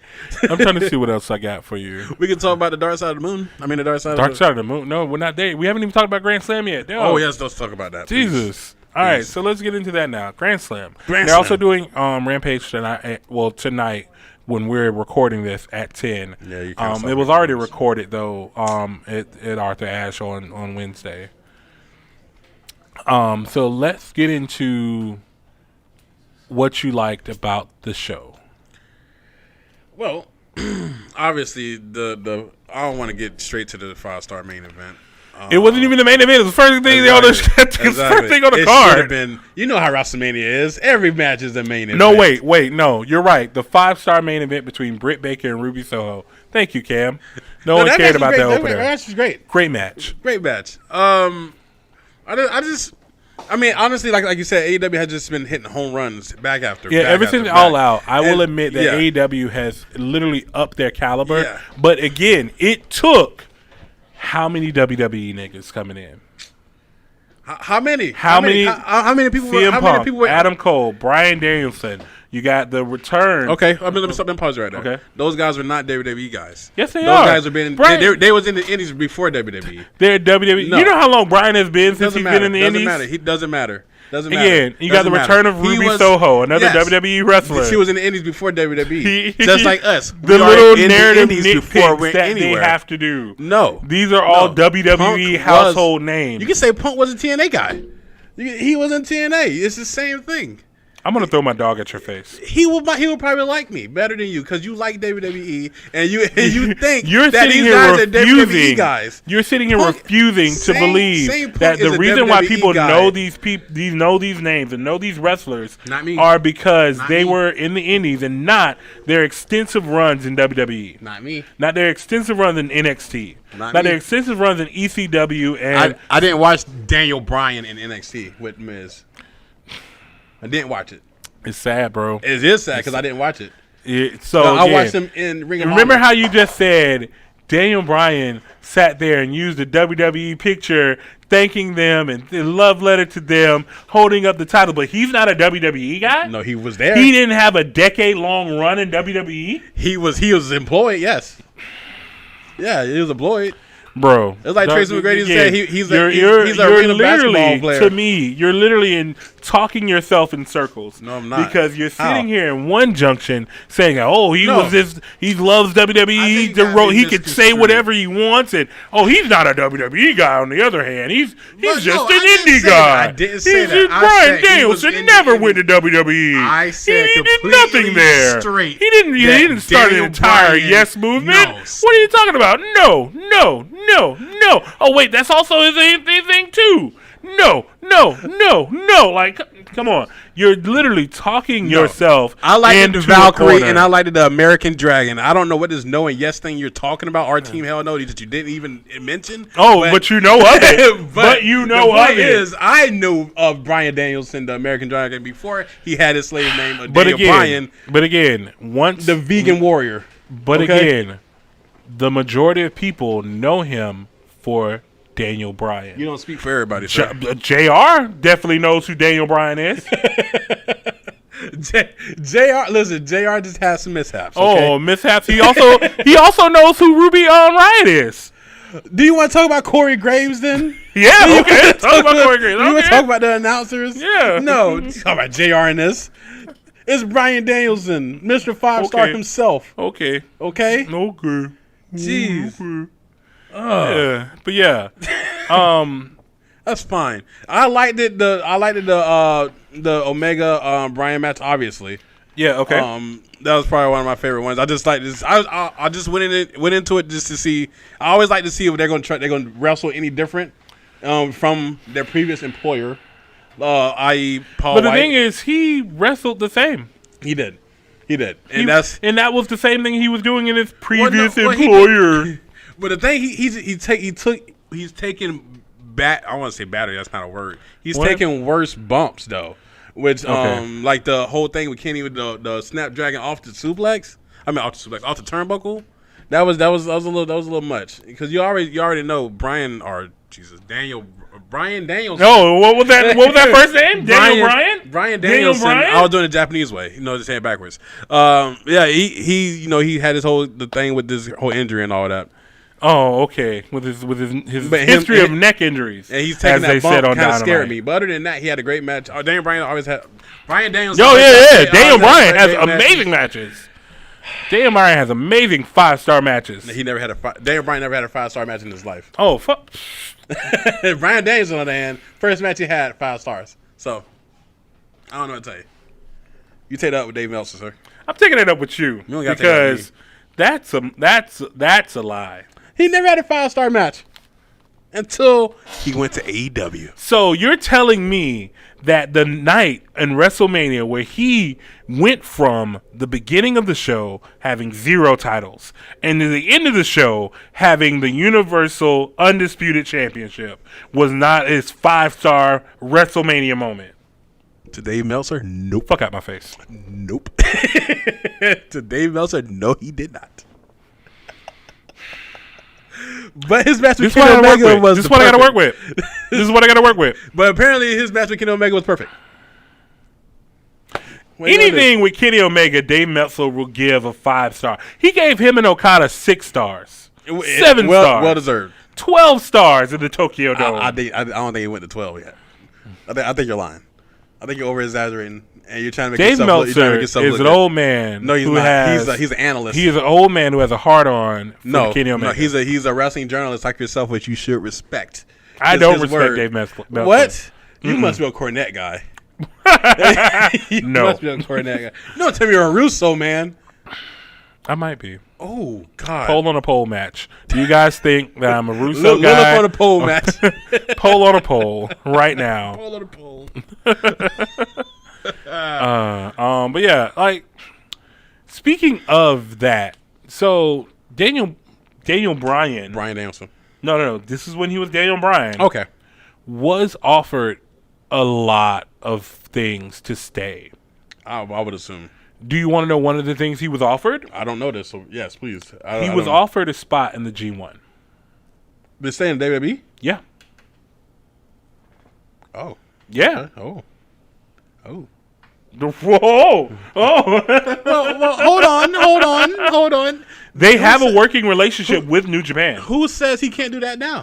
Oh, no, he's definitely doing it now. Exactly. He can do that here. That's the thing. Daniel Bryanson said he wanted to shake up his life. Yeah. He loved where he worked, and they were willing to give him the world and the G1. He was going to lose. He would have gotten to the finals. No. You don't think he would have gotten to the finals? I don't think he would have got past Chase Owens. You heard it here. That the King of Queens, I love Dashing Chase Cam, I love Chase Owens. feels as if Daniel Bryanson can't make it past Brian Chase Danielson. Owens. Daniel Bryanson. Brian Danielson. So I said his name wrong. He feels that he wouldn't have made it or can't make it because he's still a person that can get into the G1. Yeah, people won't make it past Chase Owens. Chase Owens is a nice wrestler. You don't talk bad about him. Don't talk bad about him. This is what I have to work with. Listen. He probably didn't like where his character was going. He got squashed by Roman Reigns. He had full creative control of his characters. The later in? Yeah, later in as well. I thought he wasn't doing that. He picked people he wanted to wrestle with, and then that gets old after a while. Does it? On the same brand, yes. He was literally creative producer of SmackDown, and he had creative control of his character. I don't think he was. He loved where he worked. He loved what he did. And again, like people are taking his last tweet of like, when you love what you do, you never work a day in your life. That also applies to WWE.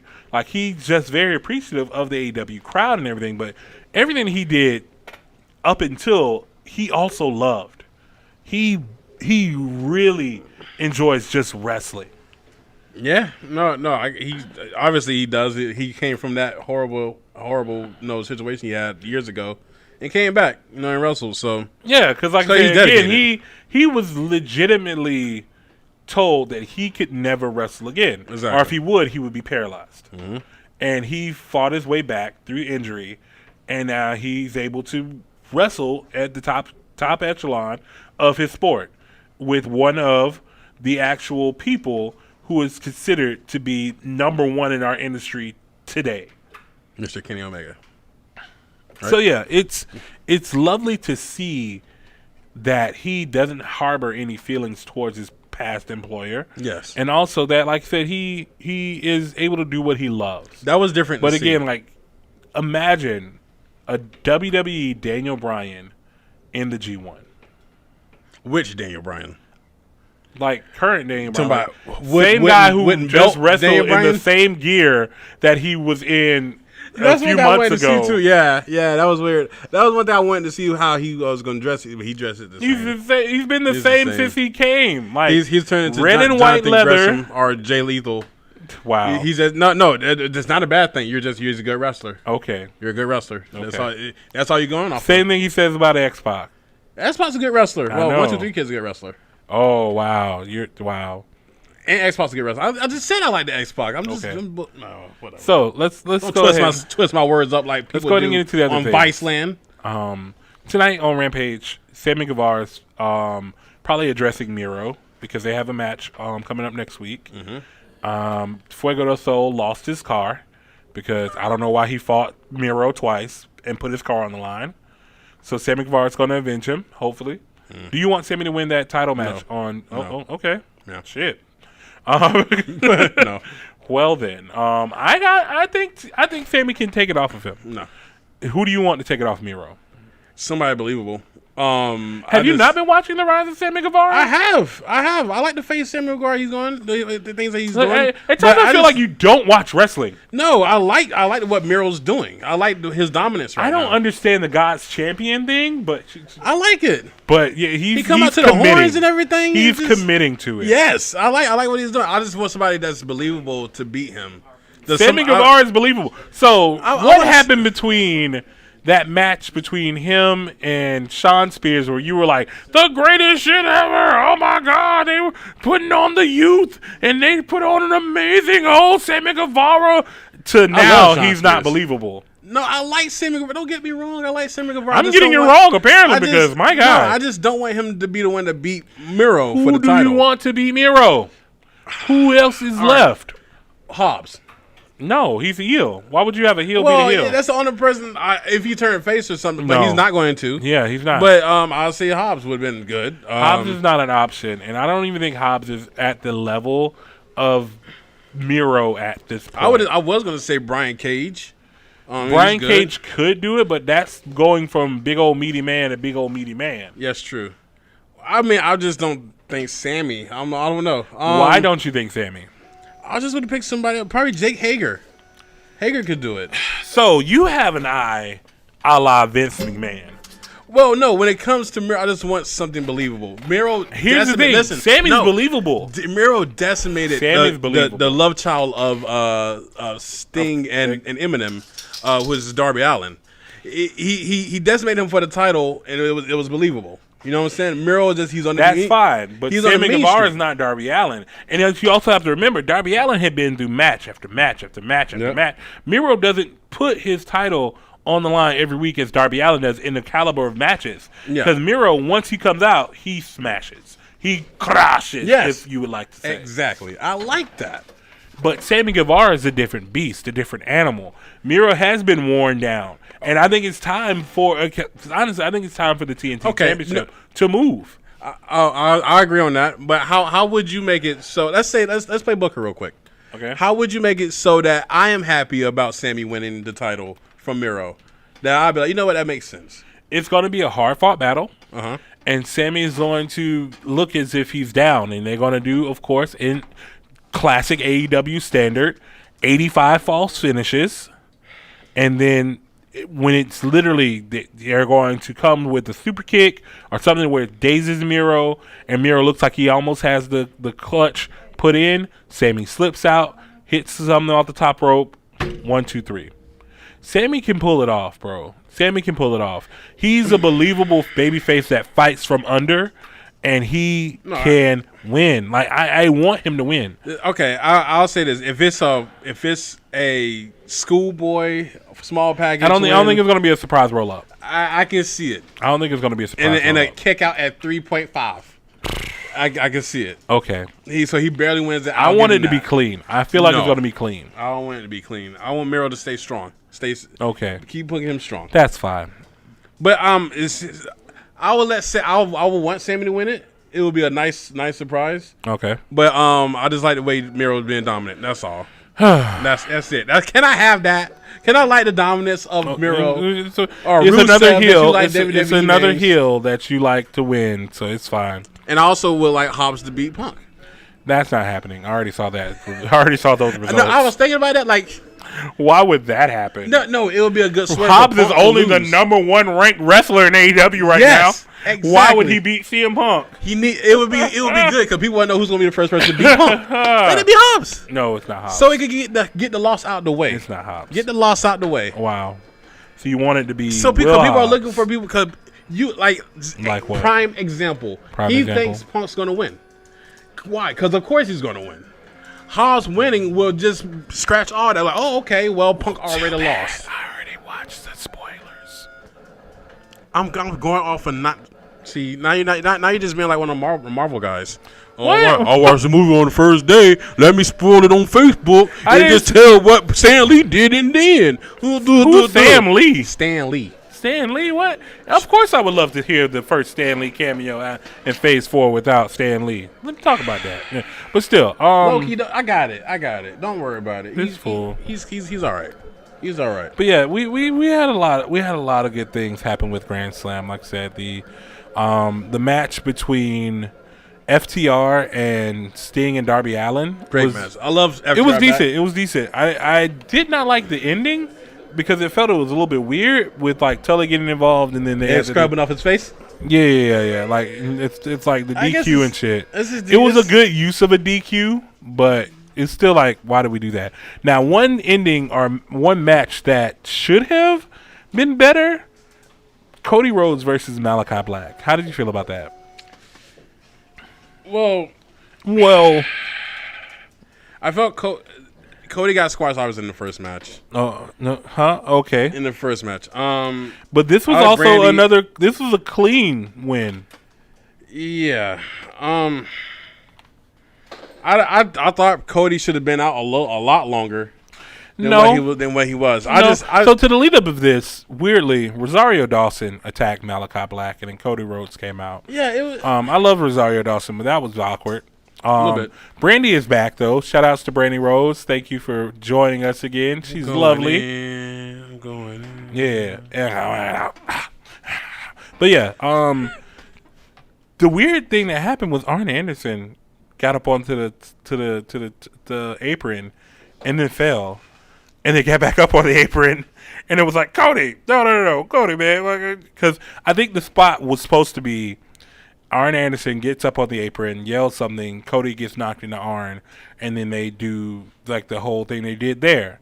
Like it was supposed to be like, oh, distraction or whatever, right? And Arn Anderson and Cody start a thing, but Arn Anderson legitimately fell.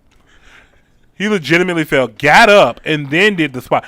Shout out to commitment from Arn Anderson there. Because if my old ass would have fell, I would still be down on the floor. How old is Arn Anderson? Like 70? Yeah, 70-something, bro. Shout out to Arn Anderson. Shout out to Arn. Listen, my ass would have fell because he didn't fall like, oh, there was stumble. Like he was going between the corner to corner and fell, slipped off the steps and hit his back.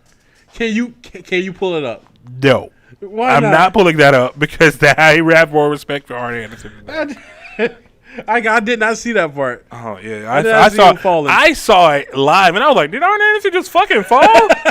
Oh. I was like, "What happened?" Poor enforcer. I was like, "Arn Anderson just goddamn fell." Oh, hold on, let me see. Put your fours up for Arn Anderson, man. Put your fours up. Put the fours up for the fall. Where is it? All right, here it is. I hate this. Is that it? Yes, yeah. All right, it's copyright disclaimer. They must follow us. You know, shit, whatever. All right, so here, I love Arn there, Anderson, but he could not catch a break on this night right here. Talking, bro. Yeah, he's up there, and this is how I know this is the real last fall. Cause watch this. Oh no! And whoop, bloop, down. He was down, bro. Oh, I know it was that bad. It was that. I was like, did that nigga fall for real? And I literally was like, he fell for real? Because I was like, oh, maybe it was a spot. And then he got up and did the spot. What he did, right? What he did is hard to do. Going from that around that corner. I'm gonna show my business partner. Man, look at this. Look at this. Wait. Going around that corner is hard to do. Look at this. So I was like, because first I was like, maybe it's a thing. No. He fell. Oh, that's hard to do. Yeah. Whoop. Oof. That's a big fall. That's a big fall from the bro. apron. That's a big fall. He's down. Like he's down. He is down. That's it. Like, and Cody had to stall. He had to just pull him up and then everything like that. And then that's the spot here. This is the spot. Boom. Accident. That's where he was supposed to fall. I gotta fall again. God. And then Cody's like, oh no. Man, he got that one fall from him. He had to do 2. That second fall was like, I did not want to do that no more. Again, you see how he's like, fuck, I am hurting. Like he's like, oh, get back in there. What the fuck you checking on me? Yeah, this is what that's why I came back in. But I did not see that fall. He fell. That's a bad fall. I didn't know it was that bad. That's why I was saying he was doing something difficult. Yeah, that's hard. Listen, what he was I've doing done hard. that, Yes. and I've done that, but I always make sure I had the steps underneath me that's in hard case I slipped. I actually one time, I don't know if you caught it. One time in a tag match, I went inside and just said, "Bump, I'm not." Yeah, yes, I saw that. Yeah, I saw I'm not going around. That's dangerous to do. I didn't do it. And Arn went down, that's a bro. long fall he did. And that one shoot situation made the match a lot longer than it needed to be, and it made it confusing because again, I'm at home like, oh, did that nigga just really fall? And I was like, yeah, he just really fell. And then he got up, finished the spot. Instead of using that as the spot, he got up, finished the spot. They should have used that. Yeah, he finished the spot because that's what's written in the script or for him. Like Cody to hit him, yeah. He just ain't falling on his own. He had to be, he had to be mad. Hit. Yeah, he had to be hit. Yeah. Because Cody could have just gone out and checked on him, and Arn would be like, hey, stop. That'd have made Arn the Hill. But I think they're going to split up him and Cody in a little bit. They need to. Yeah, but yeah, it's just whew. Let Arn join the freaking the Pinnacle. No, yeah. The Pinnacle actually has been on a decline. Oh yeah. Until last Dynamite, the Pinnacle has not gotten any wins. Shawn Spears hasn't won. FTR hasn't won in the last few months. And MJF literally picked up his first singles win in the Pinnacle. Shout out to Brian Pillman. Jr. He's our North Florida champion right now? Yes, he is. He's our North Florida champion. Yes, he is. With FEW? Mm-hmm. FEW. And it's him and JTG who are feuding against that title or so. So just too good. Shout out to FEW. Bug us. But yeah, like it's that was the only match that really felt weird to me because that whole Arn Anderson bit, bro. I didn't catch that. I was like, whoa, that he felt pretty bad. And it wasn't like it wasn't like he a felt small like on stumble. The ground. He was on his ass. Yeah, he needed help getting up. Like Jesus, the ref actually checked on him. That's why I knew it wasn't the spot. That's a real fall. The ref was like, "Are you okay, my nigga?"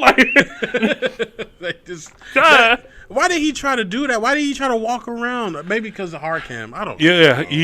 he was out of place. Yeah, hard cam, and then he had to get because if they didn't have a camera in position to get that bump into, or they weren't in the right rope, he had So he just got up on the wrong thing. He was like, fuck, let me just adjust myself. Nope. No, sir. The ground adjusted it for you. Gravity adjusted it for him. Jesus. Dude. Oh, my goodness. Thank you for showing me that. Good Lord. I just thought he slipped. Nah, bro. And just caught himself. He was like, he failed. Like that. Like that. Like, I was like, no. Oh, man. Oh, yeah. But all in all, Grand Slam was a great show, man. New York was good. New York was good for wrestling the entire week because we had Madison Square Garden, the Super SmackDown, and then we had Arthur Ashe Grand Slam, and we have Grand Slam Rampage, which is starting at 10 p.m. Friday. if you guys are watching this on Twitch with us or on YouTube or so. Yeah. All right. I think, hold on. I got one more thing to talk about, and then we can get into Darkside. What you got? Suzuki had a statement he put out, bro, and I actually agree with this. Minoru Suzuki speaks out about his U.S. opponents and his autumn attack in Texas on Jon Moxley and stuff. They actually had like, again, I read the spoilers. They have an amazing match on Rampage tonight. Him, Lance Archer, Eddie Kingston, and Jon Moxley. Mm-hmm. They have another lights out, unsanctioned match. Mm-hmm. It goes there. Oh. It goes there. For Suzuki, they has to. And his words were, if I'm a chance for you or a memory to be made, I will chew you up and spit you out. He means it. He means it. Suzuki means it. He said, I'm not a milestone, a notch in your belt. I am going to destroy you. I will murder you and let your family watch. He means it. That man, there is no joke. I can't go to Japan, bro. As long as he's still wrestling, I'm not going to Japan. There is no joke, man. Because as soon as I step into Japan, he's probably going to be in the airport waiting for us. Oh no, that's all you there. You start the match, bro. I hate it. Suzuki Gun just waiting for us in the airport, like, I heard y'all were coming. Nah, give me a jacket, please. I'll join. Don't worry about that. Oh man, Bullet Club, who? Wow. Tematanga, Haku, don't believe him. No. Gang all day. Gang, too sweet. Shout out. I'd rather have, because I have more faith that I'm going to see Haku again before I see Minoru Suzuki. Screw that. Bobby Club Club shirts. Yes, Bobby Club. That'd be a nice shirt, Bobby Club shirts. Yeah. Oh man, but yeah, I think that is about all that I have for the docket or so for us. Honestly, but Suzuki coming in. That wasn't all out. Was it all out? Yeah, it was all out. Yeah, Suzuki coming in all out was a big. And that's crazy because it was only a few weeks ago. Yeah, it's only a few weeks ago. Yeah, it was great. It was great. I was like, Yeah, like. If you don't know who Minoru Suzuki is, please go watch. Yeah, you found out very quickly. Please go watch YouTube. You found out very quickly if you're watching AEW. But yeah, go watch that lights out unsanctioned match that they have on Rampage. I need to watch it. That I will agree is fucking 5-star. Just like the new Mario even movie the finish for that. Even the finish for that. It's amazing. Is it amazing like the new Mario movie coming out? Shut up. We're not talking about that. We already talked about that. Shout out to Chris Pratt, man. No shout outs to Chris Pratt on our wrestling podcast. Yeah, shout out to Chris Pratt. No, I'm editing this out. He wrestled before. No. Parks and Recs. No. only actor that wrestles that we're giving a shout out to is Stephen Amell because I want to get casted on heels. What about David Arquette? He's an actual wrestler, though. He's still an actor? He's a wrestler. Wow, you just going to give him that? Yeah. So is Mickey Have Rourke? You watched David Arquette Can't Die? Or don't? Yeah. Yeah. He's a wrestler. That nigga's a wrestler. I mean, he's a wrestler now. I'm talking about, man, whatever. Shout out to Mickey Rourke, too. Shout out to Mickey Rourke? He's a wrestler. I don't know why we're giving shout outs to people. What are you doing? I'm still going off to Jay Cargill. Jesus. The CBS title. I'm calling it Jay Cargill. All right. We have to talk about it. So, if you guys have not been on the internet, this is unsanctioned topic. Oh, this is an unsanctioned topic. Unsanctioned segment that we're doing here. Yeah. Lights out. Hold on. Lights out. Unsanctioned segment. I'm trying to get the light to turn out. There it goes. All right. So we're going to talk about it. No. All right. Let me turn this goddamn light on. Jesus. Lights out. Unsanctioned segment. But yeah. There was a recently aired episode of Darkside of the Ring. Mm-hmm. Darkside of the Ring, if you guys have never watched it, it is the docuseries that tells about a lot of the darker, grittier, unceremonious type issues in wrestling. They talked about steroids. They talked about controversial figures. They talked about major issues. They talk about majorly beloved people in their dark, deep-rooted past. They've done already Macho Savage. We said they did an Own Heart episode. They've done exposés on so many different. I loved it. I love their production. Yeah, it's great production. They're great interviews, great deep talks and the topics that they do. Recently, in this current season, was it season 3 or 4? 3.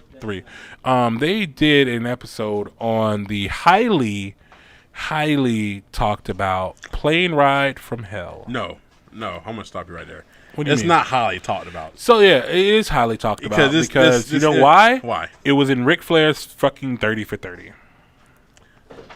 Yes, it was. I forgot about that. Yeah, it was. It was. And it's also a WWE story time. And it's also no, it's not anymore. Not anymore, indeed. Oh. And it's also, like I said, it's been something that a lot of people knew about or whatever. It's one of the stories of the boys or whatever. They had on the Dark Side of the Ring episode Just Incredible, Rob Van Dam. We had, of course, Tommy Dreamer. We'll get to him in a minute. We had who else was on this? They weren't able. Yeah, JR was on it because he was lead head of talent relations. Who else was on the plane? Who else was Dustin Rhodes' ex-wife. Yeah, Terry Reynolds. Yeah, and they had the flight attendant from Terry Reynolds. We get to it later. Well, we'll talk about that later as well in here because it's a deeper problem. Oh yeah. And we had a flight attendant who was eyewitness or key witness or so in this whole thing.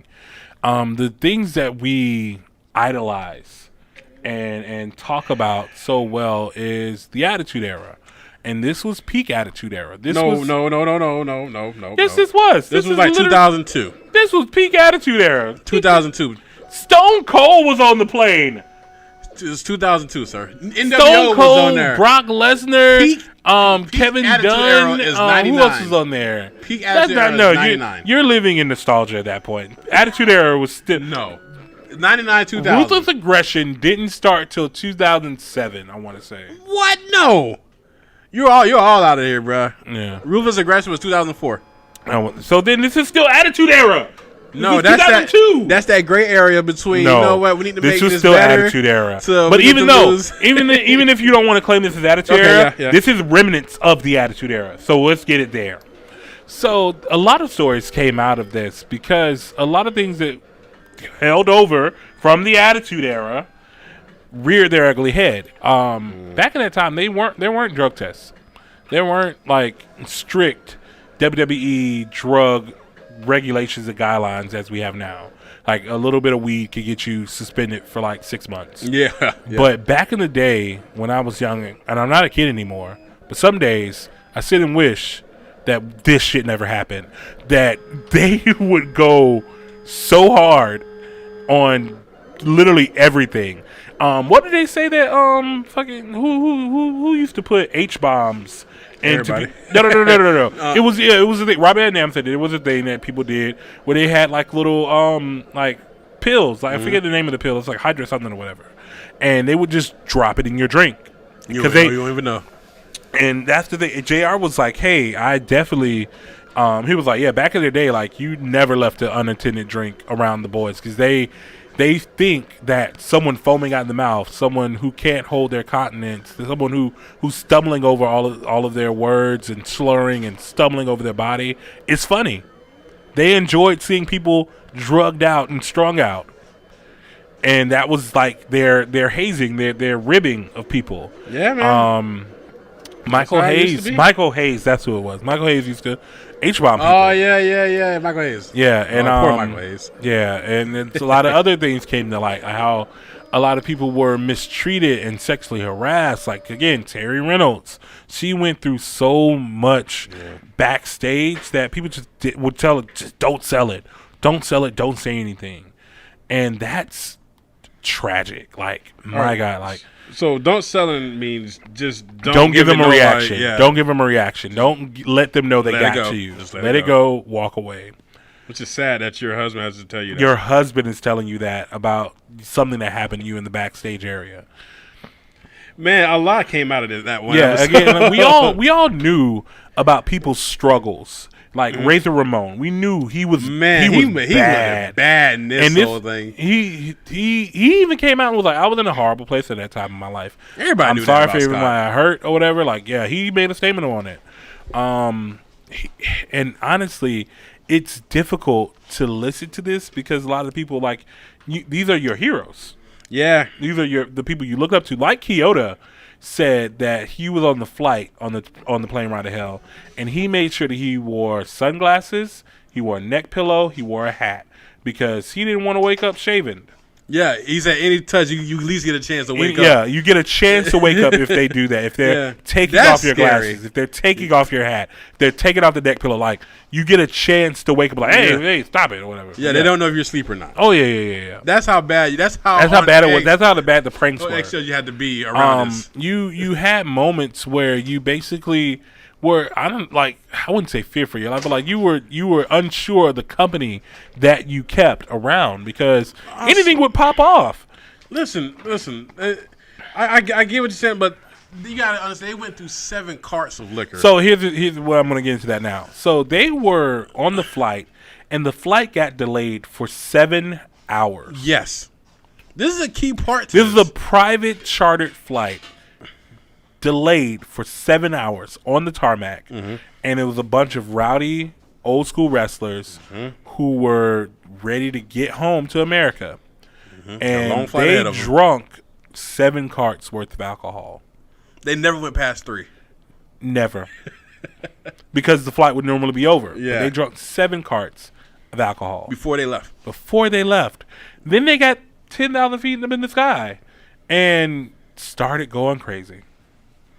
Honestly, I would, minus the sexual harassment stuff, I would assume that would happen with a bunch of guys with a whole bunch of liquor. We're going to be traveling, so that damn sure better not happen with us. Y'all better sit down. 7 carts you better of liquor? sit down on that plane and wait for your gosh darn in-flight meal and movie. Hey, Brian Atomic, sit down. Right? Sit down. Sit down, son. I will knock you out myself and duct tape you to the chair.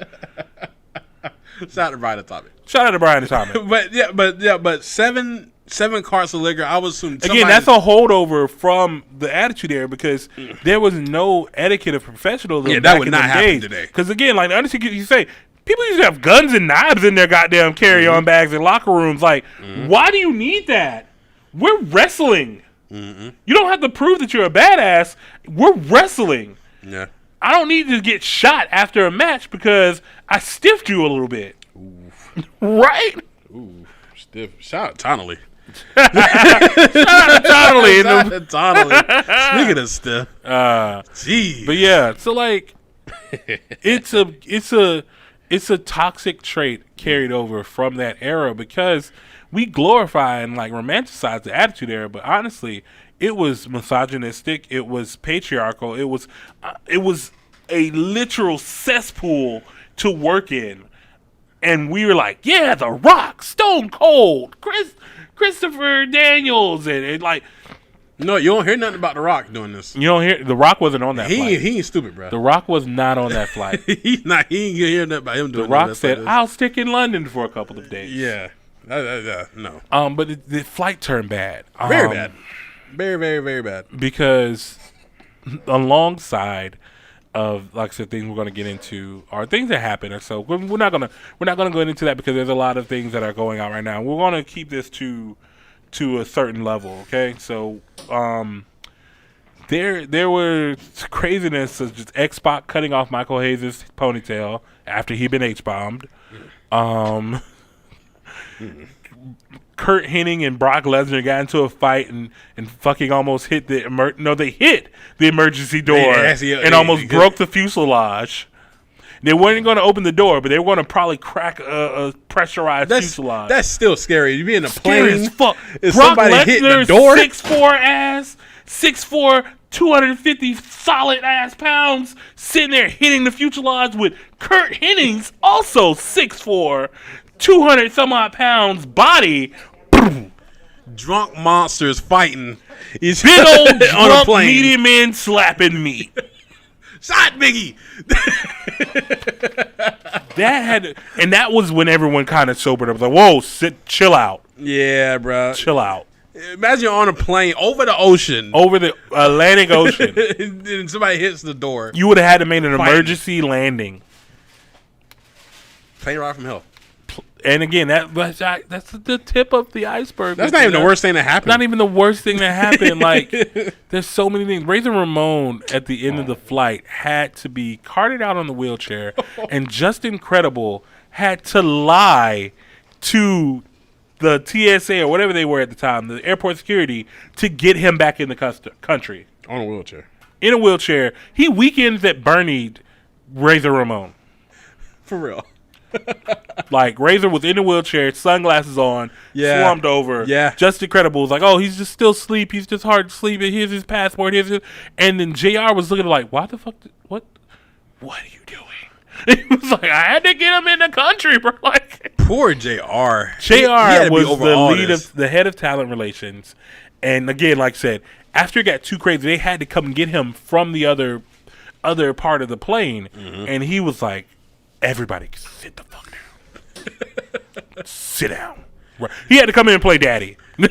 Not nonsense. Not with a room full of drunk people it with was 7 so carts of liquor. horrible. It was. You can't control that. If you have a chance, the show is up on YouTube. Go watch it. It's about 45 minutes or so. It's a good watch. Definitely good watch. It's a tough watch. Oh yeah, it's tough. But it's from bad. that, again, you get stories. The whole dramatic thing with but we're gonna talk. I know you're gonna talk about it later, but Flair. Yeah. The dramatics. I was like, oh, I couldn't watch it.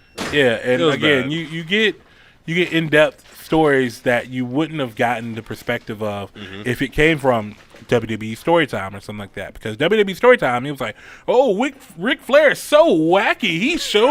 He showed up in nothing but a robe on the plane one time and flashed the flight attendants. It was way more than that. Oh boy, way more than that. Hold on. Now it's from the accounts of the flight attendant. It was way more than that. Yes. Don't do it to him yet. Don't do it to him yet. Because he's saying he didn't. Well, we'll get to it later. Yeah. We'll get into that later. Even RVD is saying that there was use of very good editing. Which they can do. They can do because you signed off on the waiver. It's a whole bunch of stuff happening. Yeah, so it's bad. It's like I don't know. Flair just needs to lay low. So he has no choice because he's kind of been canceled at this point. Yeah, from the stories that have come up, Ric Flair has been basically removed from WWE's opening because they had a thing where it's like, woo! He's been removed from that, replaced with, I think, Macho Man Randy Savage. Ultimate Warrior. Yeah, Ultimate Warrior. When you get replaced with Ultimate Warrior in WWE, something bad happened. Yeah, that's bad. And again, he has been so far he's been pulled from a lot of his public appearances. The biggest one coming up was New York Comic-Con. He's been pulled or taken off that for a lot of stuff. He's come out with a couple of statements, as Cam has said, that he's denying the allegations that were brought up against him of forcibly making someone touch him. And it's just, again, it's hard. Well, just talk about the whole thing then. Let's say what she said. Basically, she said that he kind of cornered her in the flight attendant area, opened his robe, and it was like, touch it. And then she was like, no. And he was like, blop, bloop. Blop, bloop. Hey man, I'm trying to keep this light and airy. Oh yeah, I get you. I don't have the ominous music of Dark Side of the Ring. Oh, and I want to say this. I might say anything, but if that is true, that is horrible.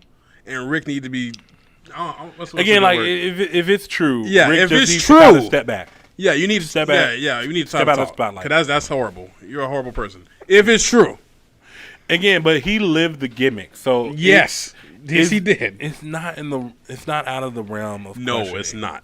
He lived the gimmick. I can see it happening, but I also can see it as being something Ric Flair then is a new person now. Is a totally different person for me is now. Ric Flair now is a man who has really lived a life. And, of course, there are mistakes that he's made that he's regretted. Oh, yeah. There are things that he's done in his life that he would look back on and say he would change that. But again, he's not a horrible person now. The acts that he's done, the acts that have been told to us in Betrayal, are fucking horrid. A fraction of them is true. And again, like I said, Ric Flair now is not that person from 2001, 2000. God, no. 2002. God, no. He's not that person. He can't be that person. No. Yeah, so again, like but there's always been shit like that in wrestling. Like you remember the times that we've talked with other wrestlers or whatever, and they tell us like crazy ass stories with like Pat Buchanan or like other things like that or whatever. Like I'm not gonna say any names because you don't expose the boys. No. But like we've heard crazy stories. We've heard things that have been done, and we were like, that's horrid. Yeah. Like it's not anything out of the realm of possibility. Absolutely right. Absolutely. So, like I said, it's hard because again, you have those times where you have your heroes, people that you looked up to, and you just have to be like, "Fuck!" Like, well, damn. How you feel about that? How you feel about something that happened? Was it 20 years ago? Again, these people are not the same people that they were then. Their actions that they were portrayed to us or told to us are horrible as hell, and we can't stand or condone that because especially again now they've grown and they know. I hope they know better. Well, would you? I don't want to say it's true because again, it's 20 years ago. There's nothing we can do about it. And the only thing we can do about it. The only thing we can do about it at this point is to take them to task for their actions by saying, "Hey, you have to own up to this. You have to be the one to say, hey, I've grown as a person. The actions that I've done from my past, I am deeply in regret of them, and I don't condone what I have done, but I am no longer that person." Okay, what you just said, that's what I thought Flair was going to do. Oh, no, he didn't do that shit. at all. He did not do that at all. I was like, okay. He's the nature boy. I was thinking if there's any way to get jet out of this. flying, wine and dining. Woo! Yeah. Kiss stealing, wheeling, dealing. Nate, he's not doing that. He's not going to be humble. Yeah, so that's what I thought he was going to do. If there's any way to get out of this. That was the only way to get out of this. So you can continue that was the only way to get out of this. Sponsorships is to own up to it. Because that's what Razor Ramon did. He was like, I'm no longer that person.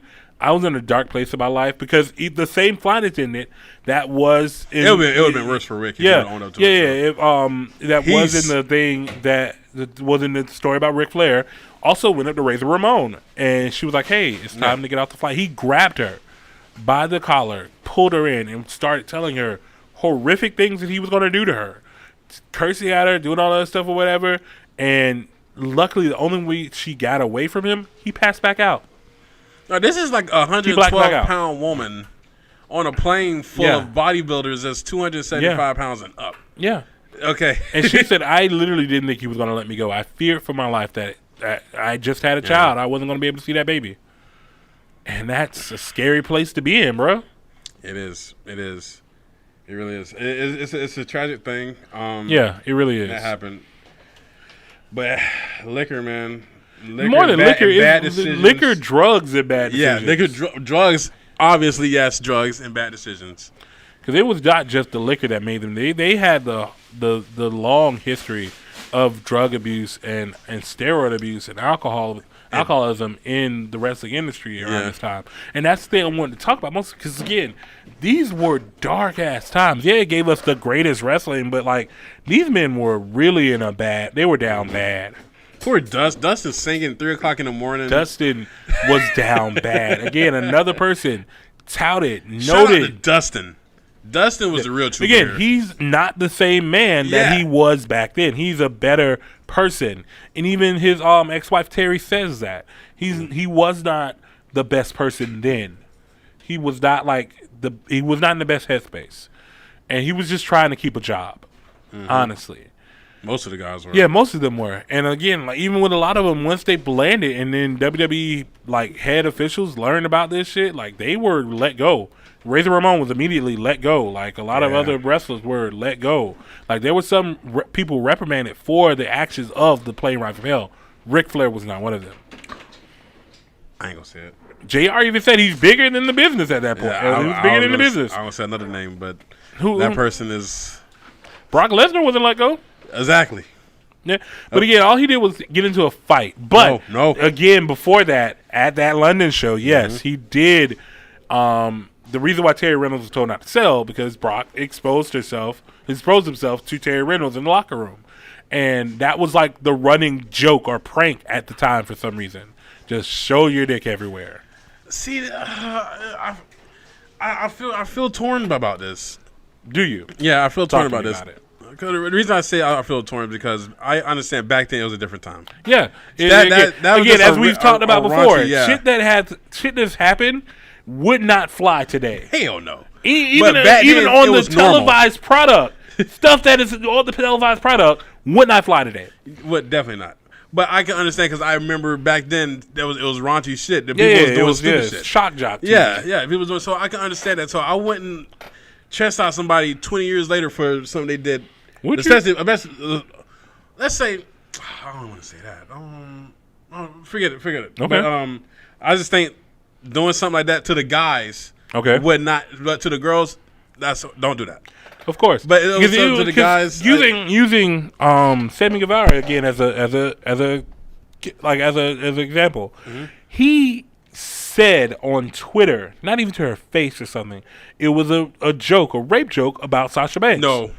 Oh, what? I mean, you can't do that. I'm saying it was like again, it was the joke. Like he made a joke, immediately pulled off TV, talked about it, apologized to Sasha. Like he made a mistake being in character, and he said, "Okay, he was in character." That's the only way I can justify that for Sammy. I was like, no, you just should have said that. Yeah, again, that was just bad. Yeah, bad choice of words. Again, like the needle moves so rapidly because things that flew in wrestling, especially after the speaking up movement, especially after Me Too and things like that, will never take place again, ever in wrestling. Because what the old ways used to do and all the ribbing and the jokes and stuff we used to get away with. And ribbing's not bad. It's toned down. Toned down. H-bombs were their form of ribbing, Cam. It's toned down a lot. That was their form of ribbing, drugging you beyond comparison. Like we just put tape under mouses now. Shut up. That's all we do. But yeah, like that doesn't fly anymore, and you have to respect that. Yeah. Because if you can't make a cohesive, cohesive, livable locker room, you won't have a promotion. That's why Impact was so easily able to cut ties with Tessa Blanchard. There came out that, hey, she was harassing people of color in the back of the office. She was saying some other crazy, brazy shit. That's cool. She's in Mexico. Let her be in Mexico. She's no longer our champion. Then you had like Austin Aries, another perfect example. Created a toxic work environment, released from WWE. Went to Impact, created a toxic work environment, released from Impact. Aries like there's no one wants to touch him. He's trying to make his way back in now after he's learned the error of his ways. Has he? Yeah, he hasn't, but you know what I mean. Like he wants to work back because he's kind of has nowhere else to go at this point. Yeah. Yeah, like he has nowhere else to go at this point. So like, yeah, he's trying to work his way back into wrestling. So yeah, that's where we are at now. Because like again, like what are they gonna do with someone like Ric Flair? I thought they was probably trying to get him in, but now hell they can't touch him in AEW now. Not now. Well, Sammy Guevara went through this kind of the same thing. No. That's different. This is totally different from Sammy Guevara. I was using him as an example. Well, I'm talking about being chastised from the IWC, having to apologize, having to do all that. No, he did some sensitivity training and shit like that. He did all of that just, and then they allowed him to come back. Okay. But did he get a good reception when he came back? Yes, he did. So it's going to take another 20 years probably for this to all. I hate to say blow over, but for all of this, for people to be out of their mind. Flair is not lasting 20 more years. No. That's why I said 20 more years. Not, I don't know because what's going to happen now with the information age, this is literally just a click away on YouTube. Yeah. This whole situation can be brought right back up. It's easy. Just in 3 clicks. It's sad, man. Click to tweet it. Click to somebody to watch it. Click to somebody to retweet it. We didn't even talk about Tommy Dreamer.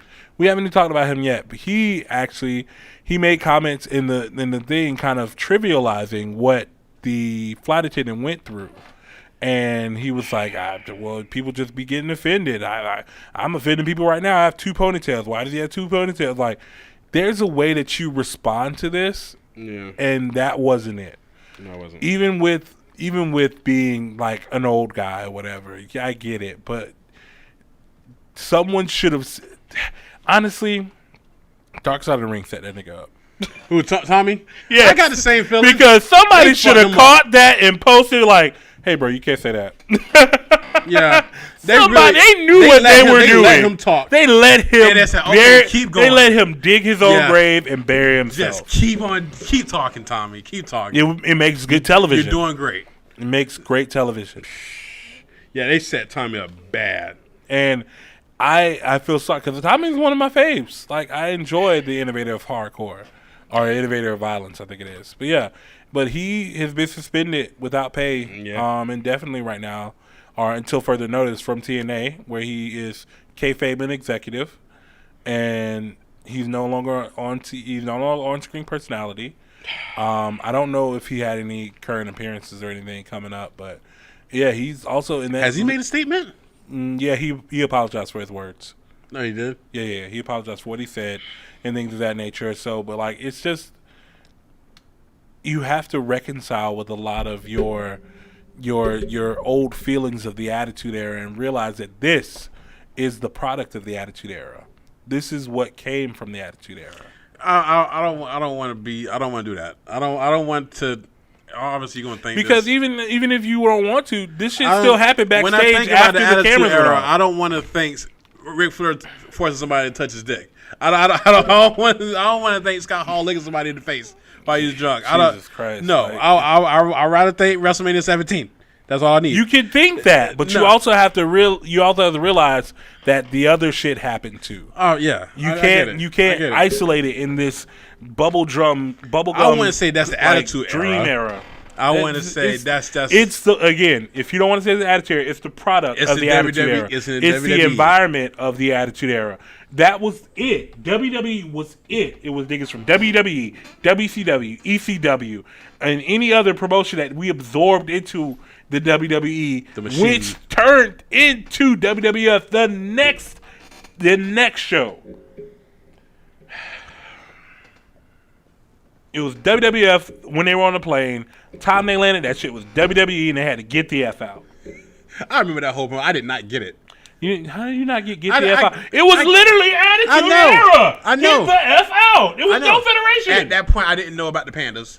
Oh my God. I didn't know about the wild. I didn't know. I was like, why y'all just changing it? I don't like it. I didn't like it. It was horrible. At the moment of it going live on every Monday, they saying get the F out. I'm like, why are we doing this? Yeah, get the F out. We had to get the F out. I didn't know why we were doing this. I like the way it was. Okay. Then they changed the logo. Like change. They had the Fs. They just shaved it off everything. Yeah. I'm like, ugh. Yeah, that's it. Shave it off. Shave off the Get the F off. Get the F out. But yeah. Oh, my dog is a Chihuahua and Jack Russell Terrier, Kurt. Yeah. He's sleepy. His name is Loki. He's sleepy. Yeah, we're doing good, bro. We're doing good. We're just, finishing up around here. We are talking Darkside of the Ring right now. Yes. Yeah. Watch Darkside of the Ring, Kurt. It's on YouTube and it's free. It is on YouTube and it's on free. YouTube and it's free, buddy. But yeah, so like it's it's a lot that you have to reconcile with that. But again, I can't trigger warnings for that show. Yeah. Can we agree that this was a product of the toxic environment that the Attitude Era promoted? Because these were the top guys. No, listen. No. I was with you that whole statement until you said Attitude Era. I don't want to tie in the Attitude Era with that. Too bad. Too damn bad. When I think Attitude Era, I'm thinking wrestling. It's legitimately all the Attitude Era niggas. Just say early 2000s WWE. Attitude Era niggas. Early 2000s WWE. I'll accept that. Attitude Era niggas. It doesn't have to be Attitude Era. It is. No, it's not. Who in there wasn't Attitude Era? Attitude Era was 97 to 2001. No, it's not. You're just literally accommodating your bias. No. To make it so. No. Because once Stone Cold turned face, the Attitude Era was out of the whatever. way. Literally, exactly what happened. You're accommodating your bias to make it seem as if your nostalgic dreams are all pipe dreams. So it's fine. I get it. You don't want to admit that these niggas were out here wilding. They were. They were. Duh. They were out here wilding. Duh. So again, go watch Darkside of the Ring. That's all we'll say about that. Trigger warnings. Content warnings. It's horrible. It's a horrible situation, but it's a good watch. Yeah, it's great. It's an interesting watch. Informational. Yes, very informational. The things I learned, I knew about this for years ago. Yeah, because again, but they it's went a story into that gets passed around. They went to detail about it. That's why I was like, oh. Yeah. Ooh. I knew about the whole Kurt Hennig and Brock Lesnar thing already. I knew about that. Yeah. I knew about Flair. I didn't know how he did it, but I knew what he did. You know what I'm saying? It was public domain since 2002. They always talked about it. They just didn't go into detail. So yeah, it's last week. It's all bad. But there's something that is good that you guys can catch us audio Saturdays every other Friday. You all right? Yeah. We just did like 2.5 hours. Oh, what time is it? It doesn't matter. It's 10:02. I'm still full of energy. Okay. Well, he had a Red Bull before we started. I really did. I did not. And peanut butter jelly. And a peanut butter jelly sandwich for some reason. Yes. Yeah, I just had an Arizona. In the picture. Yeah, I just had Arizona. It was good. It was good. But yeah, you can catch us here on Twitch every other Friday. Also on YouTube every other Friday. We try to start around like 7:45, 8:30ish, that range of time. Why are you doing that? What do you mean? Why are you doing that? I want to talk about some dates. October 16th. Apparently somebody's trying to raid my YouTube stream. That's fine. Weird. What's going on? Hey, Adolf, we're ending. I don't. No, we're not. So October 16th. Oh yeah. We'll be in McClenny, Florida for DCCW. That is Saturday, October 16th. Nice. Also October 23rd, which is the next week following. Yep. I don't know if you're following us, but it'll be Shadow Wrestling Alliance. We'll be going back there. And also we will have a event on November 13th. Do you know about this? It is Beer Fest. Yeah, I remember We're Beer Fest in November as well. And also we'll be at the Bills Jaguars game. Supporting my team. I'm just putting that out there. Excuse you. And yeah, that's a couple of dates that we got so far.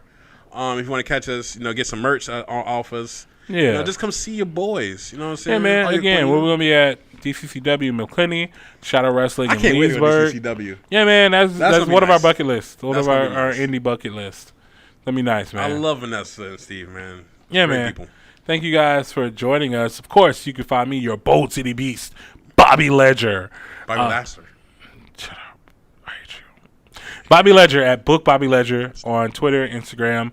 You can find that guy over there at dashing_cam everywhere, or dashing_cam KOQ on Twitter. Oh, I'm about to say, that's cute. Well, nigga. Thank you. Wrestling journalist. Enthusiast. But yeah, that thing that'll wrap it up for us, man. Let's go ahead and take us out of here. So we'll catch you guys in 2 weeks. And again, the audio version will be available the next day. So yeah, hit up You Filthy Casuals. Stay filthy.